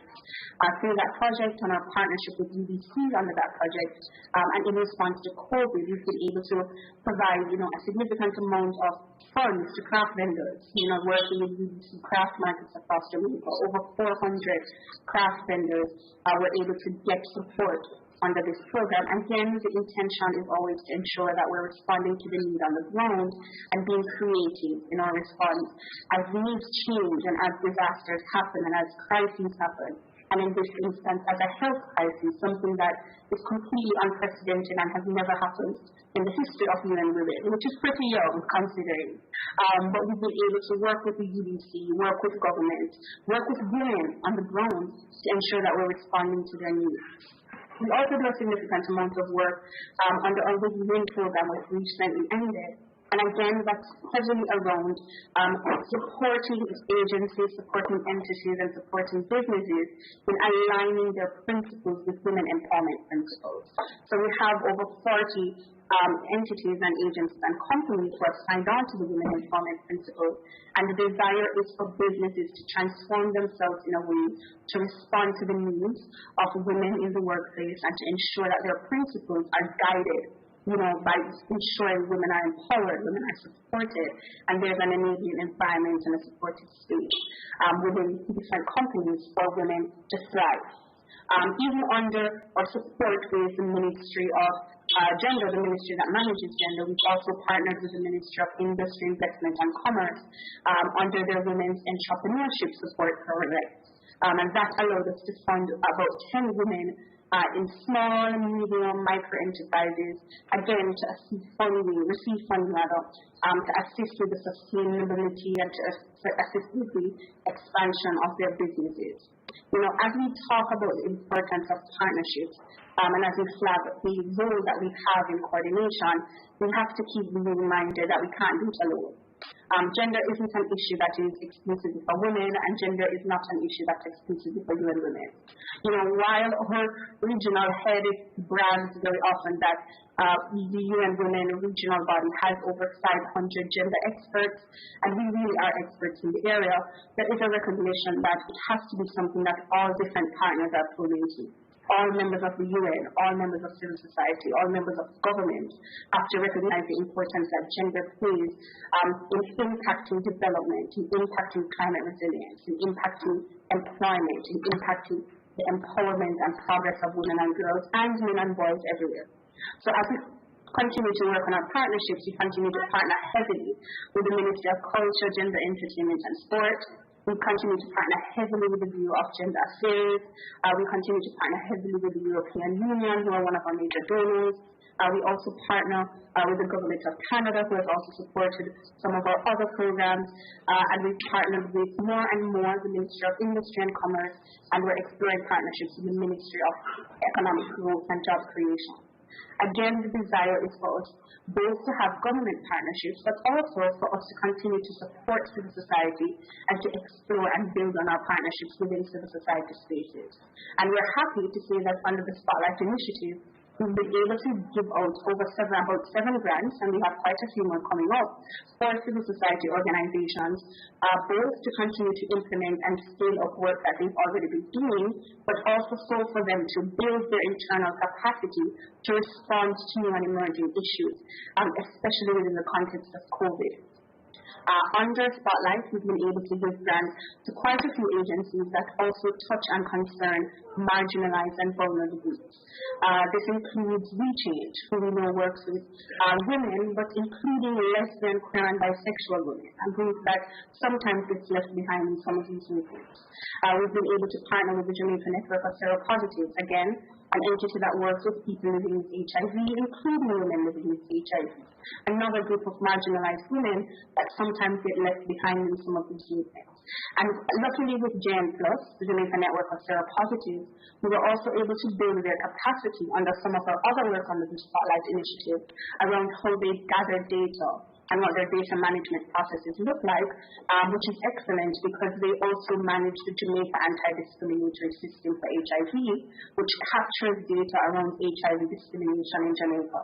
So we've also been able to give them a small grant, which now is going to help them to strengthen their work, build on their internal capacity, but also to help to feed into that anti-discriminatory framework that they're trying to continue to build out. We've done work with the Jamaica Household Workers Union, again, touching a wide cohort of women and girls who, again, often have the potential to be marginalized. We also have done work with Stand Up Jamaica, who works with ex-convicts and women who have been, in contact with the law and who want to get reassimilated into society. And finally, and this is where I'll introduce my great colleague who's been able to join us today, who's worked with the Jamaica Association of the Deaf. Again, this entity works heavily with the deaf community, including women who are deaf. At this point, I would love to invite my colleague, Kim Earl of Marriott, the Executive Director of the Jamaica Association of the Deaf. Thank you so much for joining us. Good morning. Good morning. Good morning. I'm very excited. It's been a really great. Yesterday was really good. Today, so far, the conversation has been so rich. And I think this is just an excellent show of what the UN has been doing in Jamaica. And then, of course, I get asked to talk to a colleague and friend, Monique, about what we're doing with UN Women. So, very exciting day. Yeah, so I'd love for you to share a bit about the most recent programs, some of the trainings that have happened under the Spotlight grant, and if you could also maybe paint a context for some of the issues that deaf people you think face, including deaf women in accessing services, in experiencing violence, and then getting support after they experience violence, and how they're able to operate in communities. All right, so let's start with context. So the deaf community, unfortunately, based on the very limited scope of data that we have island-wide, major issue, but we know we're talking about population, let's roughly call it about 60 or 70,000 people. And this is persons with a variety of degrees of hearing loss and various degrees of support and accessibility needed to be able to thrive. Because we're not going to call it live in a society, but to thrive in our community. And so we're not looking at this mass population inclusion, we're talking island-wide. And of course, a critical component of the deaf community, a critical part of who they are as a community, sign language. And the fact that their mode of communication is, we're going to say, different from the norm, because generally that's something that we highlight. We like to highlight when something is different and out of the box, quote unquote. So a critical critical issue that we need to look at is the fact that we are working with a community with a rich culture, a rich heritage, and a very rich and unique language. It's not, sign language is not as universal as persons may think. There are some varieties, there are some similarities that you will see in different sign languages globally, but Jamaican Sign Language is very much Jamaican, uniquely Jamaican. And you know we take big pride in it being uniquely Jamaican, because we don't play with those things, right? So we're talking about a population of persons with a language. Unfortunately, we're also talking about a population that is often stigmatized, that is assumed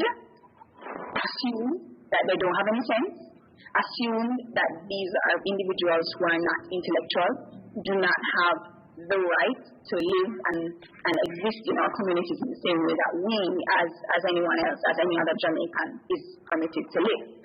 And so, on that premise, let's now move to what's happening. Let's look at the scope. Now, disability generally, globally it's noted disability is approximately 15% of any one population.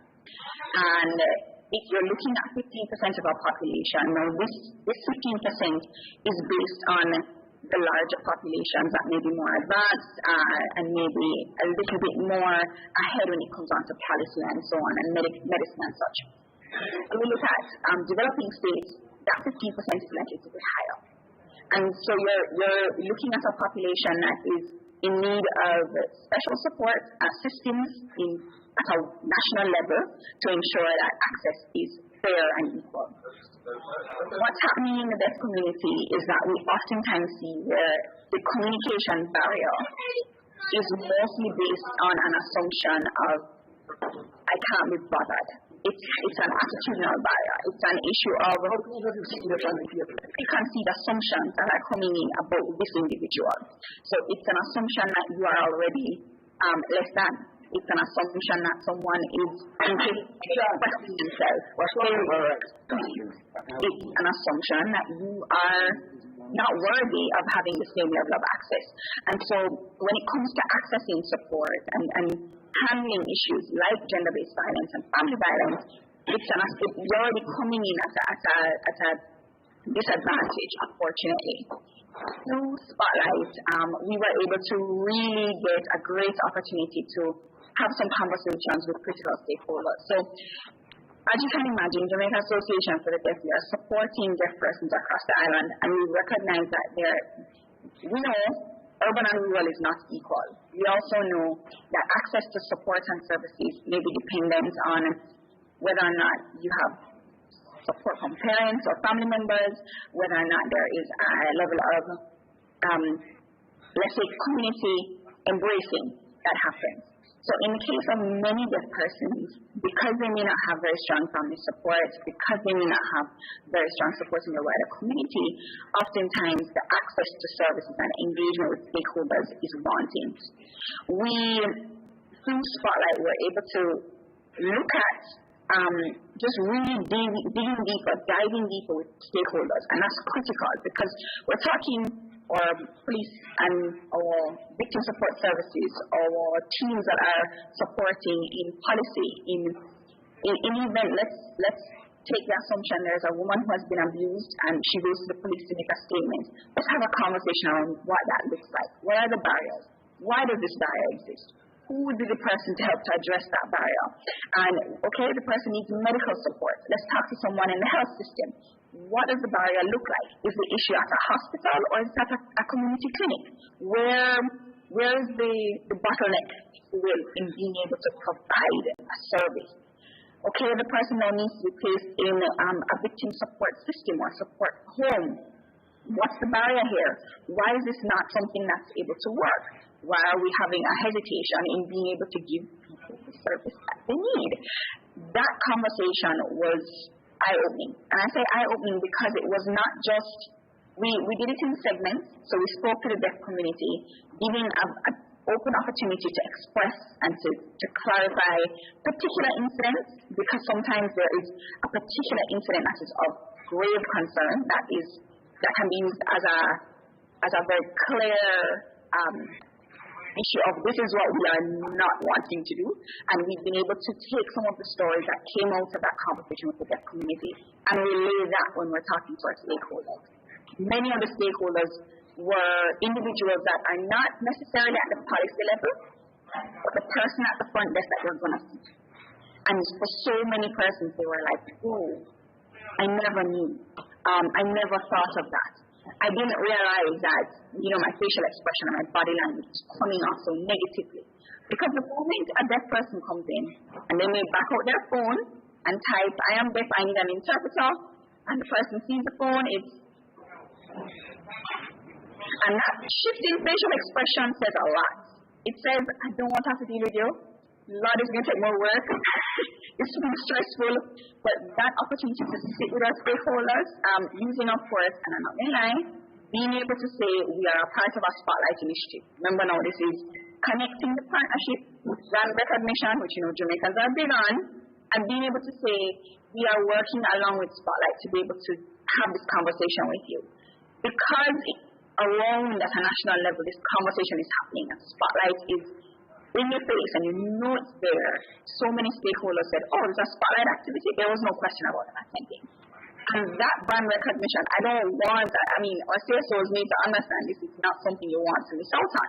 Being able to speak to it, this is my funder. It does help some people to gravitate to that conversation, and it was such a rich discussion.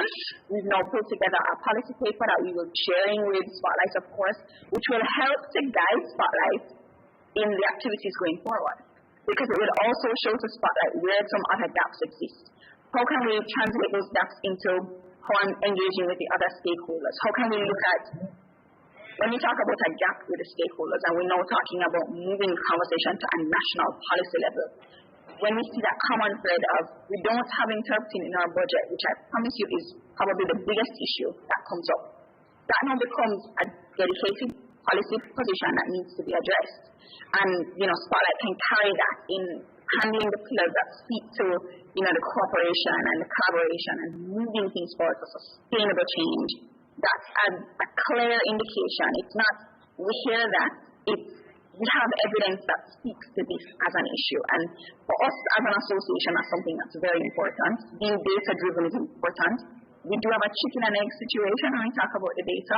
The lack of access results in deaf women not wanting to have the conversation with stakeholders, and deaf women not wanting to have the conversation with stakeholders helps to perpetuate the lack of access, And we do recognize that the issue is not a today problem.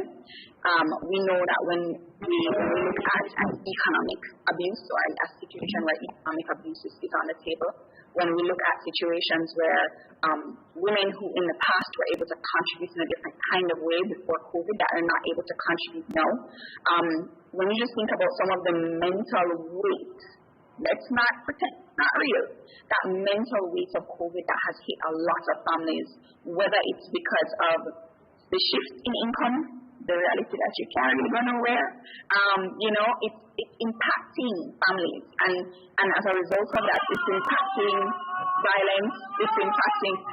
I'm very able now.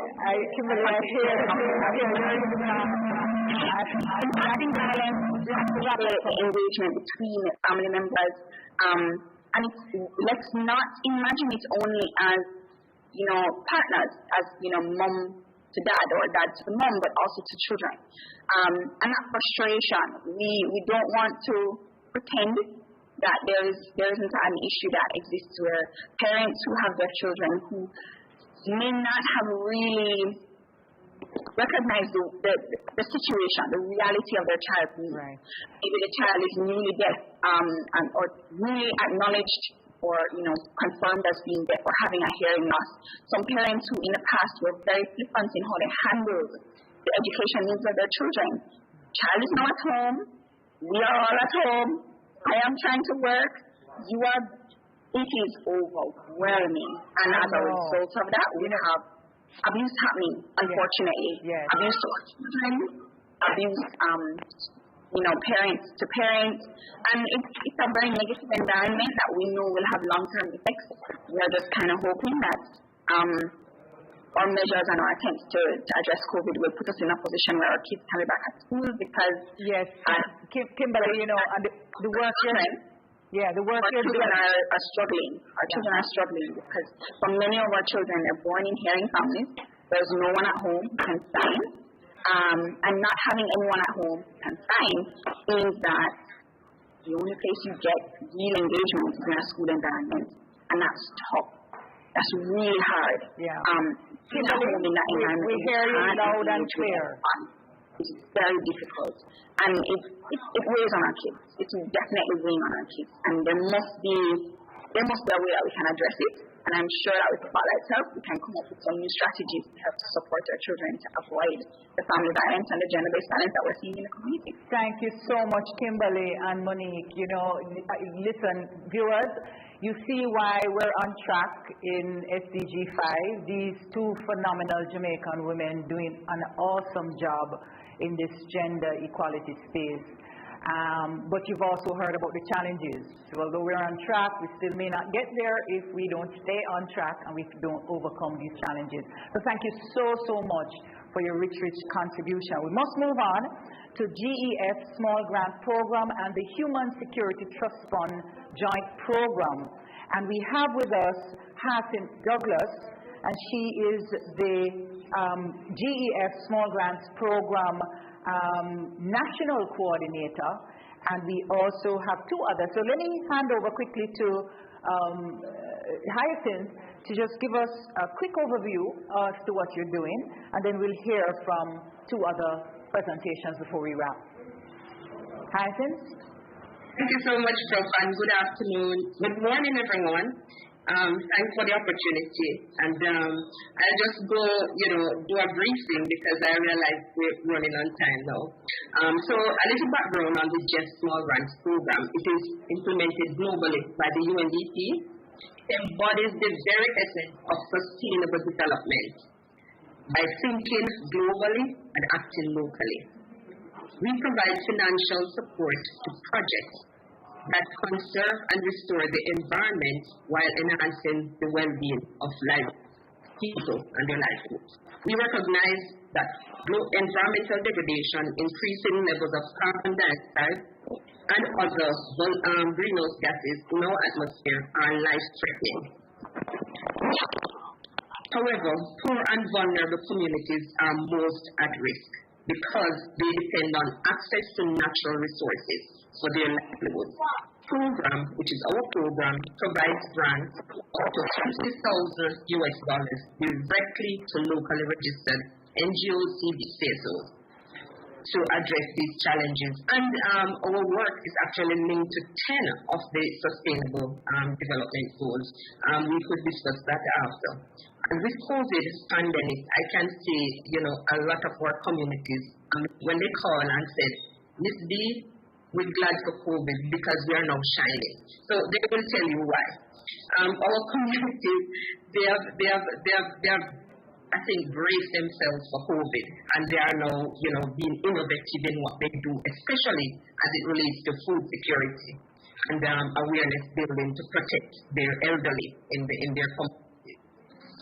So I just want to, hand over to hear directly from one of our grantees, beneficiaries, Eureka Douglas. Eureka? Yes, thank you, Hyacinth. Good morning, Prof, and good morning to your audience. I represent the Clarendon Parish Development Committee Benevolent Society, and it's really, the organization is an NGO that is based on partnerships. One of our mantras is working with people. It's people-centered, partnership-driven, and program-driven. So that is what we have been working on. And the Parish Development Committee process came out of the Local Governance Reform Program. And as such, we have been working for over maybe 20 years on projects and programs. But for us, in terms of, and we were talking earlier about funding and partnerships, for us one of our key partners is the Jeff SGP. And that's because we have been working with them since about 2008. And under their program, we have been looking at some climate action initiatives as well as some environmental initiatives. And one of our programs that we like to use that as a best practice was a program that we launched some years ago in 2013, and that looked at traditional water harvesting facilities. And what we did in that community, we went in and we partnered with what was called, back then, the parish council, the municipal corporation, and we looked at a community rainwater harvesting facility. And what we did was to go in there and talk to the community about what they were doing and what they needed. And one of their major priorities was that they needed water to work. And whatever, for all their economic initiatives, for all their well-being initiatives, they needed the water in that community. And so Jeff SGP came on board and assisted us with funding, and we have been working with Jeff SGP since then.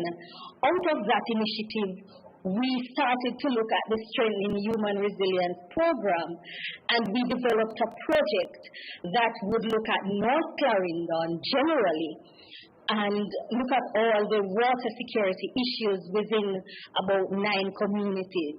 And so we had worked with UNDP, we worked with the Human Security Program to develop this project, and out of that we started to develop a program that began to morph into a national program. So we started with what was called the Human Security Resilience Program for Northern Clarendon and Kingston, and so we have been doing a series of projects since about 2018. One of the projects looks at enhancing economic, food and nutrition security, and of course we looked at environmental health and water security. Jeff SGP came on board again, and what we looked at were three schools, educational facility, and what we wanted to do there was to focus on greening the educational facilities in Northern Clarendon. The educational facilities that we targeted were Crooked River and Mount Airy Primary, as well as the Richmond Park Primary. And we looked at promoting clean water. We also looked at energy security. We looked at gender equity in those communities, as well as disaster risk management in terms of recycling and waste management. And the benefits in those schools, I'll tell you practical benefits that we have seen. So what we have done is that we have installed a solar system for 2 of the schools, and it's grid tied so that they can reduce their expenses in terms of their energy bills. And so we have been working with those 2 communities, which is now Richmond Park, it was Crooked River and Mount Airy, and they have reduced their energy bills, and so there is more money freed up to do additional activities in the school. So we are also contributing to SGC4, which looks at education. And so we have been doing several other projects. We have also looked at food security, and we put in poultry houses. So the poultry houses and the greenhouse facilities that we have put in these schools has enhanced their school feeding program. And even with COVID, the schools had access to fresh vegetables, mixed crops, that they were able to give to the children and supplement their dietary needs. And we also looked at putting in water harvesting facilities. So we had tanks, sanitization, we had sinks for them to wash, hand wash stations. And what we did also, we also looked at how we can reuse the water that is used in the water tanks for flushing the toilet. And so we are putting a small grey water system in all of these schools where we recycle the water and use it for irrigation or for flushing of the toilets. So these programs have assisted these 3 rural schools in many different ways. And apart from that, it has enhanced generally the look of the community, and it has created a multiplier effect. The community residents are looking on, and they have been introduced to solar energy management. They have been introduced to eco-smart agricultural systems. They have been introduced to disaster risk management. It is a full program, and the schools are very happy about this.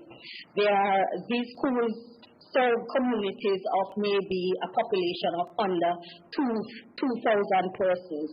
But they are happy about it, and they have been working with even their farmers groups, and they have now been exposed to more eco-smart ways of doing farming activities.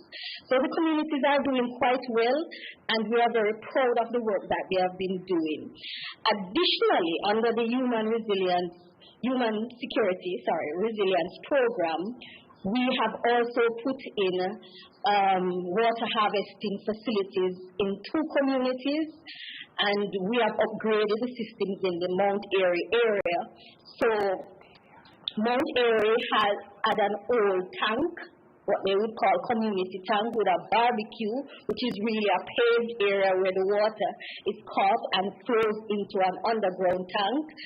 So what we did was to rehabilitate the tank and ensure that the community had access to water. And if you heard earlier, Moko is an area that has no potable water. So the communities are heavily reliant on rainwater. So this is something that created tremendous benefits in terms of economic benefits for the communities. And if we try to remember that most of the times it is women who go out to catch water, and it is the children who help to catch the water. So this has reduced the time taken to do all of that. And we have been focusing on health and welfare, as well as freeing up time for them to focus on economic activities. We also looked at upscaling and water entombment project in the Crooked River area. And this project was looking at a spring which was entombed and seeing if we could enhance the water system there and take it to an additional district. This district is called the Coloudon district within the community of Crooked River.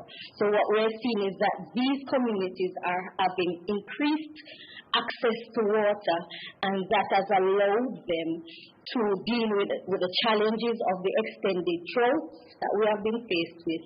And even with COVID, these organizations, these communities are doing much better than we would have thought, and much better than communities that have not gotten these interventions. So right now we are doing very well in terms of our work with UNDP, GFSGP. We have really developed a solid partnership with these organizations, but we have also developed local partnerships. And I think many of the partners before have said it. The local partnerships that we have developed are very solid. We are looking at even initiatives under the Spotlight program that was mentioned earlier. And we have been doing several initiatives to look at violence prevention against women and girls. So there are a number of interventions that have emanated from our initial partnerships with JFSGP. They have certainly helped to build the capacity of the organization, and we have been able to learn from them and learn from the partnerships, so that now we are seen as one of the go-to organizations within the Clarendon community. So that is something that we are very appreciative of. And if I were to tell any organization out there, it's not something, you said it earlier, Professor, it's not a race that we're in. It's not a 100-meter race. We are in it for the long haul, and we have been doing it, and we are seeing the benefits over an extended period of time. And so it is something that you have to stick with, and you have to develop those partnerships and keep them going. And look at the champions that are in and around your community and your organizations that can really keep you going. All right? So thank you. That's wonderful. That's a mouthful. Yeah, well, we have one more. Elson Brown is the coordinator of the Joint Human Security Program. So we're going to quickly hear from Elson, and then we're going to try and wrap up. Okay. Thank you, everyone. Good morning, good afternoon. First, and I'm going to try to speak very quickly because I realize we have time issues. I just want to congratulate my colleagues from the UNRCO for setting up this excellent virtual event. For me it is very futuristic, very effective. Thank you very much. And thank you for inviting the Human Security Program to say a few things. Now, first of all, the arrangement of the speakers is perfect because all of us here at this fireside are partners. And when I heard Mr. Smith speak and I heard Ms. Douglas speak, I said, oh my God, I know they brought music to your ears, Professor, but they've also brought music to my ears because these are the successes under the Human Security Program. And if I didn't introduce myself properly, I am the coordinator for this Human Security Joint Program that everybody's talking about. I may go off screen a little to consult my notes because I want to do this very quickly, but don't worry, you will hear me.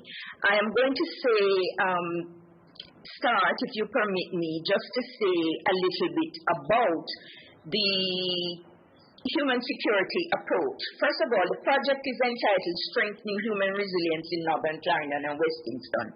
And it is popularly referred to as the Human Security Project because the chief donor is the United Nations Trust Fund for Human Security. And the project is designed and implemented in keeping with the human security approach. It covers a number of SDGs, as you will see as I go on. But before I quickly summarize the key elements of the project, just let me say give a brief definition of the human security approach, because this is the pillar on which the project rests, and it is also something that the UN is pushing. Part of one of the objectives of our project is to try and mainstream the human security approach. Now, the UN defines the human security approach as an approach to assist member countries in identifying and addressing widespread and cross-cutting themes and cross-cutting challenges to the survival, livelihood, and dignity of their people. And this is a UN Resolution 66290. The human security approach is defined as people-centered, context-specific, comprehensive, and prevention-focused. Now, our human security project, which you've been hearing about, is an excellent example of the application of this human security approach because it seeks to tackle the development from a holistic perspective with objectives and activities that, one, and I'm going to go through because there are 4 objectives. One, strengthen the capacity of local community groups to take an active role in governance and in identifying and implementing solutions to issues that threaten their social and economic well-being. There's another objective that seeks to enhance economic and food security. There's one that seeks to promote improved environmental, health, and water security at the community, local, and national levels. And of course, we have to mainstream, we have to spread the word about the human security approach because this is where the UN, certainly the Human Security Unit, sees us going. Now, just to tell you a little bit about the project, as I say, I don't have to go talking about the successes because I had testimonials from Mr. Smith and Ms. Douglas on what we have actually done with them. But this project is all about partnerships. The project started in 2018 and we actually come to an end in December 2021, so we have 2 months. The project has achieved positive results on all of those objectives that you see I mentioned there. And I am here to tell you that the success is in large part to the partnerships established on the project. The COVID pandemic placed a lot of limitations on our activities on the ground since March 2020, but we were able to redesign and to work our way through all of these restrictions posed by the pandemic and with the help of our partners on the ground. And that is what is key. Now, just to tell you a little bit about, and you already know from the title, we cover Northern Clarendon and West Kingston. And this West Kingston cover includes communities such as Denham Town, Tivoli Gardens, Hannah Town, Fletcher's Land, Central Downtown Kingston. And as we all know, these are communities with different, especially Northern Clarendon, West Kingston, different sociological profiles, requiring different approach. And the key to implementation, the key to the success has been working with the partners on the ground. Fortunately, the SDC has done a good job in organizing a lot of these communities into community councils. I think they're called community development councils. And so you're able to sort of work with these people who are in the community and who have a vested interest in the interventions, the project interventions. Of course, within the scheme of things, we cover persons who are unemployed or marginally employed, we cover farmers, we cover unattached youth, we cover school children, and of course within this we have women and persons with disabilities. So, as I say, we're like a one-stop shop for not just the human security approach, but for the SDGs. I want to highlight some of the partnerships. As I said, this is all about partnerships. First of all, there's the government of Jamaica that provides co-funding for the project and also provides technical oversight. And the government ministry that we deal mainly with is the Ministry of Housing, Urban Renewal, Environment and Climate Change. Formerly we were with the MJC, and of course we work hand in hand with the PIOJ, who provides this oversight as well. The partnership also involves, of course, several UN agencies, as my colleague Everton mentioned. We have the UNDP, and the UNDP is the lead agency, which does a lot of the administrative thing, but implements a lot of these projects. There's the FAO, there's UNEP, UN Environment, and there's PAHO, Pan American Health Organization, and UN Women had a limited but important role. We have within that now we have been able to establish a lot of partnerships with the community groups in order to get these activities implemented. And as I say, if it weren't for these community groups, we would not have been able to do it, especially under COVID. And these partnerships, not only do they assist with implementation, but probably even more importantly, after project completion, it will contribute to sustainability, because whereas the project ends in December, they are going to be with the communities. So I want to mention some of my partners. Of course, you heard about a partnership with FAO and RADA and NGOs like for the Poor. We had partnerships with private sector firms, fertilizer agencies. We have that partnership with the Clarendon Parish Development Community Benevolent Society, and we have again another strong partnership with the Jamaica 4-H Foundation. We have the Social Development Commission, Fletcher's Land Management Benevolent Society, Clarendon Municipal Council, and this is just to name a few, and the Kingston and St. Andrew Municipal Council. This is just to name some of the main ones. And as I mentioned, these not only have these partnerships been important in implementation, but we are going to be handing over to these people after the project ends, which is very soon. We've also had participation of senior government officials. You heard Mr. Smith mention the MP. We encourage that, because once these things are set up, we need to have all hands on deck to ensure that the results, the outcomes are sustainable.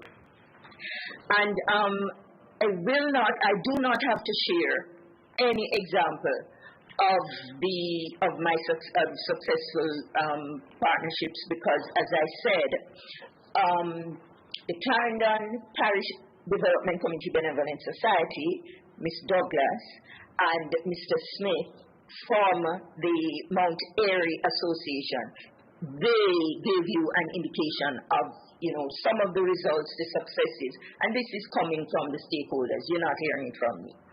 So the last word that I would like to say is that, certainly based on the experience of the Human Security Joint Program, NGOs, CSOs, community-based organizations, they're on the ground, they have the eyes and the ears of the people.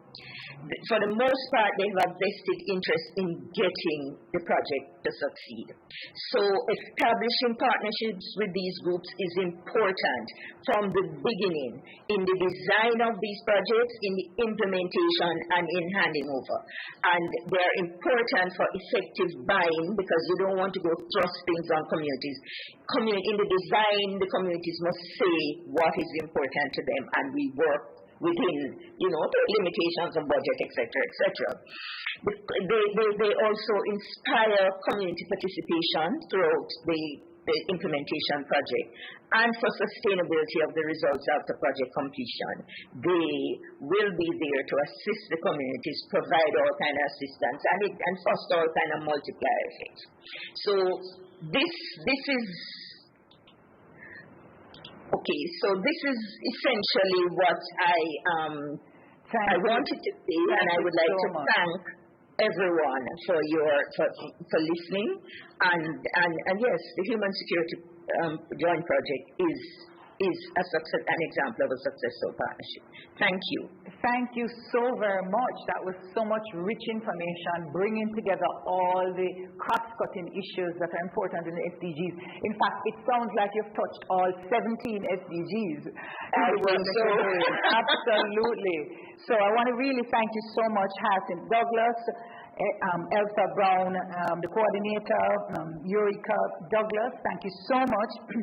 Unfortunately, we're really out of time. We had 2 more questions, but we're going to just thank also Everton Robinson and Wyaxon Smith from the FAO, doing a fabulous job. When I started, we talked about the worst performing SDG in Jamaica, SDG 15, Life on Land.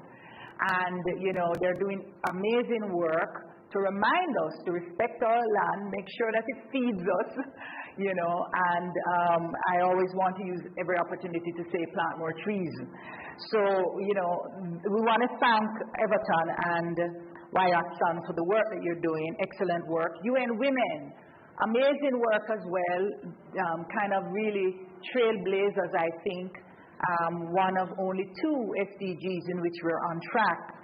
And Monique Long gave us a very good overview, and also Kimberly Marriott Blake. Congratulations to the work you're doing. Keep up the excellent work.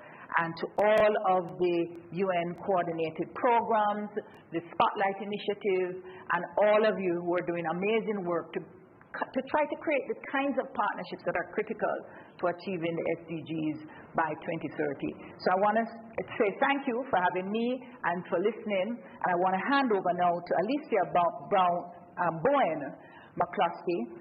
And Alicia is doing an excellent job, I must tell you, viewers, as the program coordinator for the Spotlight Initiative here in Jamaica. Alicia, over to you. Thank you, Rosalie, for whether you are too kind. I have the greatest and the privilege of being with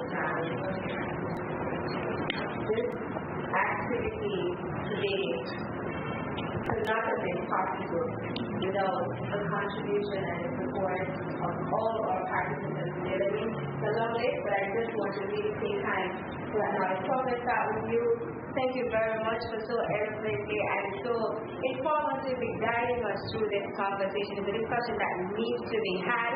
We brought up some major issues today, but it is what I get from it is that the discussion needs to continue. Quite so. And I just want to thank the UN team, the UNRPO team, for facilitating today. Many thanks to the Civil Society National Reference Group, the CSNRG. I always cut over it, the long name, but very important. I mean, this is a civil society organization, a network, a coalition of experts on the issue of GDB and VOD in Jamaica that supports the Spotlight Initiative. So in addition to our implementing partners, in addition to our government partners, in addition to our UN implementing partners, we have several experts working with us to achieve the goal of the Spotlight Initiative. Thank you very much to Tony and Broadbaugh, UN representative for the Caribbean, always very supportive of us joint viewing from the CSNRG, Kelly Magnus and Joy Crawford. Thank you very much for giving us examples of what it looks like. Partnering with the civil society has best practices is out there in Jamaica, and thank you for highlighting what it is outside of the Spotlight Initiative. Thank you very much for that. To our panelists that took us through the levels of partnerships that are needed. Thank you, Brittany, for informing us again about that intergenerational partnership that is needed. Jason, yes, we need to continue looking at how we can involve all sectors of society, civil society, partnership with our stakeholders. Charles Clayton from PIOJ, thank you so much from the government perspective, sharing how it is we are to partner.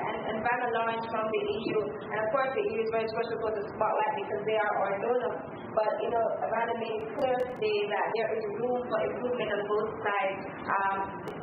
Civil society, we need to line up and strategically place ourselves in a particular way in order to access the funding needed. To the members of the Fireside Chat, my colleagues and friends from the UN, FAO, UN Women, the community group in Clarendon, Kimberly from JAD, HSCF and Jeff Morgan too, and the UNDP colleagues. Thank you very much again. Many thanks to our technical team here, our coordinators and organizing the planning team that support putting on this event today. I just want to take some time to identify the special persons that have also made this week of events possible. Many thanks to the UN Week activity partners, specifically the Ministry of Foreign Affairs and Foreign Trade, the Talent Institute of Jamaica, the Private Sector Organization of Jamaica, Sandals Foundation, Kingston Creative, Grace Kennedy Foundation, the Ministry of Culture, Gender, Entertainment and Sports, the Governor General's Program for Excellence at King's House, ACL Marriott or Skype Place, ACL Automotive, Spanish Port Hotel, S Hotel Montgomery, Joe's Paradise Cove, a few embassies, the Embassy of Spain, the Embassy of the Federal Republic of Germany, the Canadian High Commission, the Nigerian High Commission, the Stock Exchange, the list goes on. Many thanks to the members of the Spotlight Community of Practice team that joined us today. And how could I forget to say thank you to our audience. Many thank you to you who stayed with us, who supported the conversation, and we want to continue this conversation with you. I'd like to thank our two sign language persons. I don't remember their name right now, but it could not have been possible without you ensuring that we are leaving no one behind. Ladies and gentlemen, thank you very much. Please check out our virtual village. Signing tomorrow, 8:30 sharp. We will be delivering very great discussion, and we want you to be a part of it. Thank you very much. If you walk, ride, drive, do it good. We'll see you tomorrow at 8:30. Have a great day. Thank you, everyone. Bye from us here. Bye.